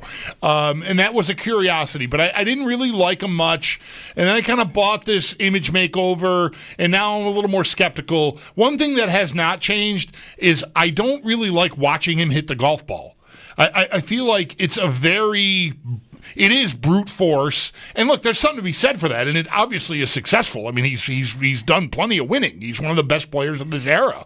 But watching him actually address the ball and swing on it does not give me it just feels like I'm watching a Boston Dynamics robot or something. I think robotic is a great way to describe it. I think watching him putt, to me, is also even just painful looking. Like how he holds the club up against his arm, and it's very, very robotic. It's not part of some of the things that I enjoy about watching pro golf is it's so smooth, it's so graceful, it's so effortless for as far and as powerful as they're hitting it. You think of Fred Couples, Ernie Els, guys that have these, even Mickelson, that have these just magical swings. DeChambeau, quite the opposite. I think him taking a different approach, that whether it's the length of the clubs or maximizing his distance in terms of those things, I'll give him credit. He's tried a different approach that he feels like is going to lead him to separate himself from the best. So I respect that portion of it. I agree with you in terms of like watching him actually swing the ball. There's other guys I would rather see hit the ball and be oohed and awed by. Aesthetics. Brian, we've got 3 minutes. Can you tell us who you want? Pick 10. Oh, boy. Here we go. All right. Well, I'm taking all the top 3 in the top tier for the half payout. Scheffler, DeChambeau, who we've been spending a lot of time talking about, and Rahm. I know Rahm and McIlroy on some betting odds here are tied, but we decided, I know, collectively to make Rahm number 3. So I'm going to take all 3 of them. Rahm had a chance to win at the PGA. He was tied with Scheffler going into the back 9. He has been playing outstanding on Live for whatever that's worth. He hasn't translated a lot to majors, but I think in a grinding sort of atmosphere as the Open, I feel like I like Rahm there. So I'm going to take all the top 3. I don't need to argue why Scheffler is a pick 2 here. In the middle, I've got Schauffele. He's been money at the U.S. Open, and even though he hasn't officially won one yet, I think he's due to get one at some point. Shane Lowry's been playing great golf. He plays hard golf courses hard. He was second behind DJ here in 2016 at Oakmont. So I've got him in the middle tier. Also in the middle tier, Sepp Straka, who's played great this year. Ooh. He also is very accurate and number 1 in greens and regulation, which is an important factor, I think, when you're trying to stay out of trouble. So I've got him in the mid-tier. Russell Henley, who's played U.S. Opens very well. He's an accurate driver off the tee, so I'm hoping he stays out of trouble. I've got him in my middle tier. So the middle tier are Schauffele, Lowry, Straka, and Henley. And then going outside of the top 20 to try to get the double pay, Sam Burns, who really played well last week, is number 1 in strokes gained putting. So I'm trying to take some guys here that are maybe playing well to take advantage of the high odds. Harris English is outside the top 20. he finished this year 12th at the Masters and 2nd at the PGA, and I like to think maybe he's got a shot. And then just even a little bit more down the board, Cam Young is my last one outside of the top 20. He's performed well in majors, even though despite the fact he had to qualify to get in this week. So 3 in the half tier, 3 in the double pay tier, and then the other 6 are in the middle. We don't have time to get into it now, but tomorrow we're going to talk about you skipping Rory. Because I had a thought on him earlier, too. I wouldn't have picked him either for this, and we'll get into it when we visit while round 1 is wrapping up tomorrow. Sounds good. Good luck, Brian. I don't mean it. All right, thank you. Good luck to us. Thank you for joining us. I do mean that. Ian McMillan, betting analyst for SI.com, quote, "I don't think Rory has a chance to make the cut." So you can find odds on that maybe somewhere. Yeah. So Cameron Young is the player who was like right in position to tie or beat Burns in Toronto, but flew the 18th green, incredibly on that last hole and ended up blowing it. And his thing is like finishing. Mm-hmm. So for the sport of it, like to see Brian make it interesting with him, just to see if he could actually close a deal in this, of all tournaments, have this be the one where you get your win. But Brian, it's a pretty it's a not bold, the usual bunch. He skipped a lot of big names. I like it. Yep. All right, we'll have Brian on again tomorrow and see how he looks after round 1. Sal joined us earlier to talk about minicamp. We spent a lot of time on the other teams earlier. Hope you like it. Mike Schopp and the Bulldog. That's next on WGR.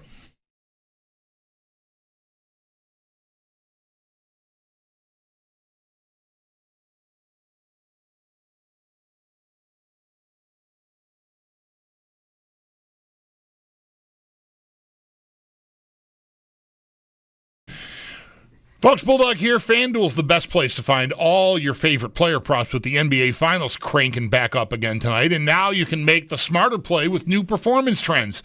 Want to see if a guy's hitting that over consistently, or maybe they've been flirting with a potential triple-double? Get the latest stats right inside the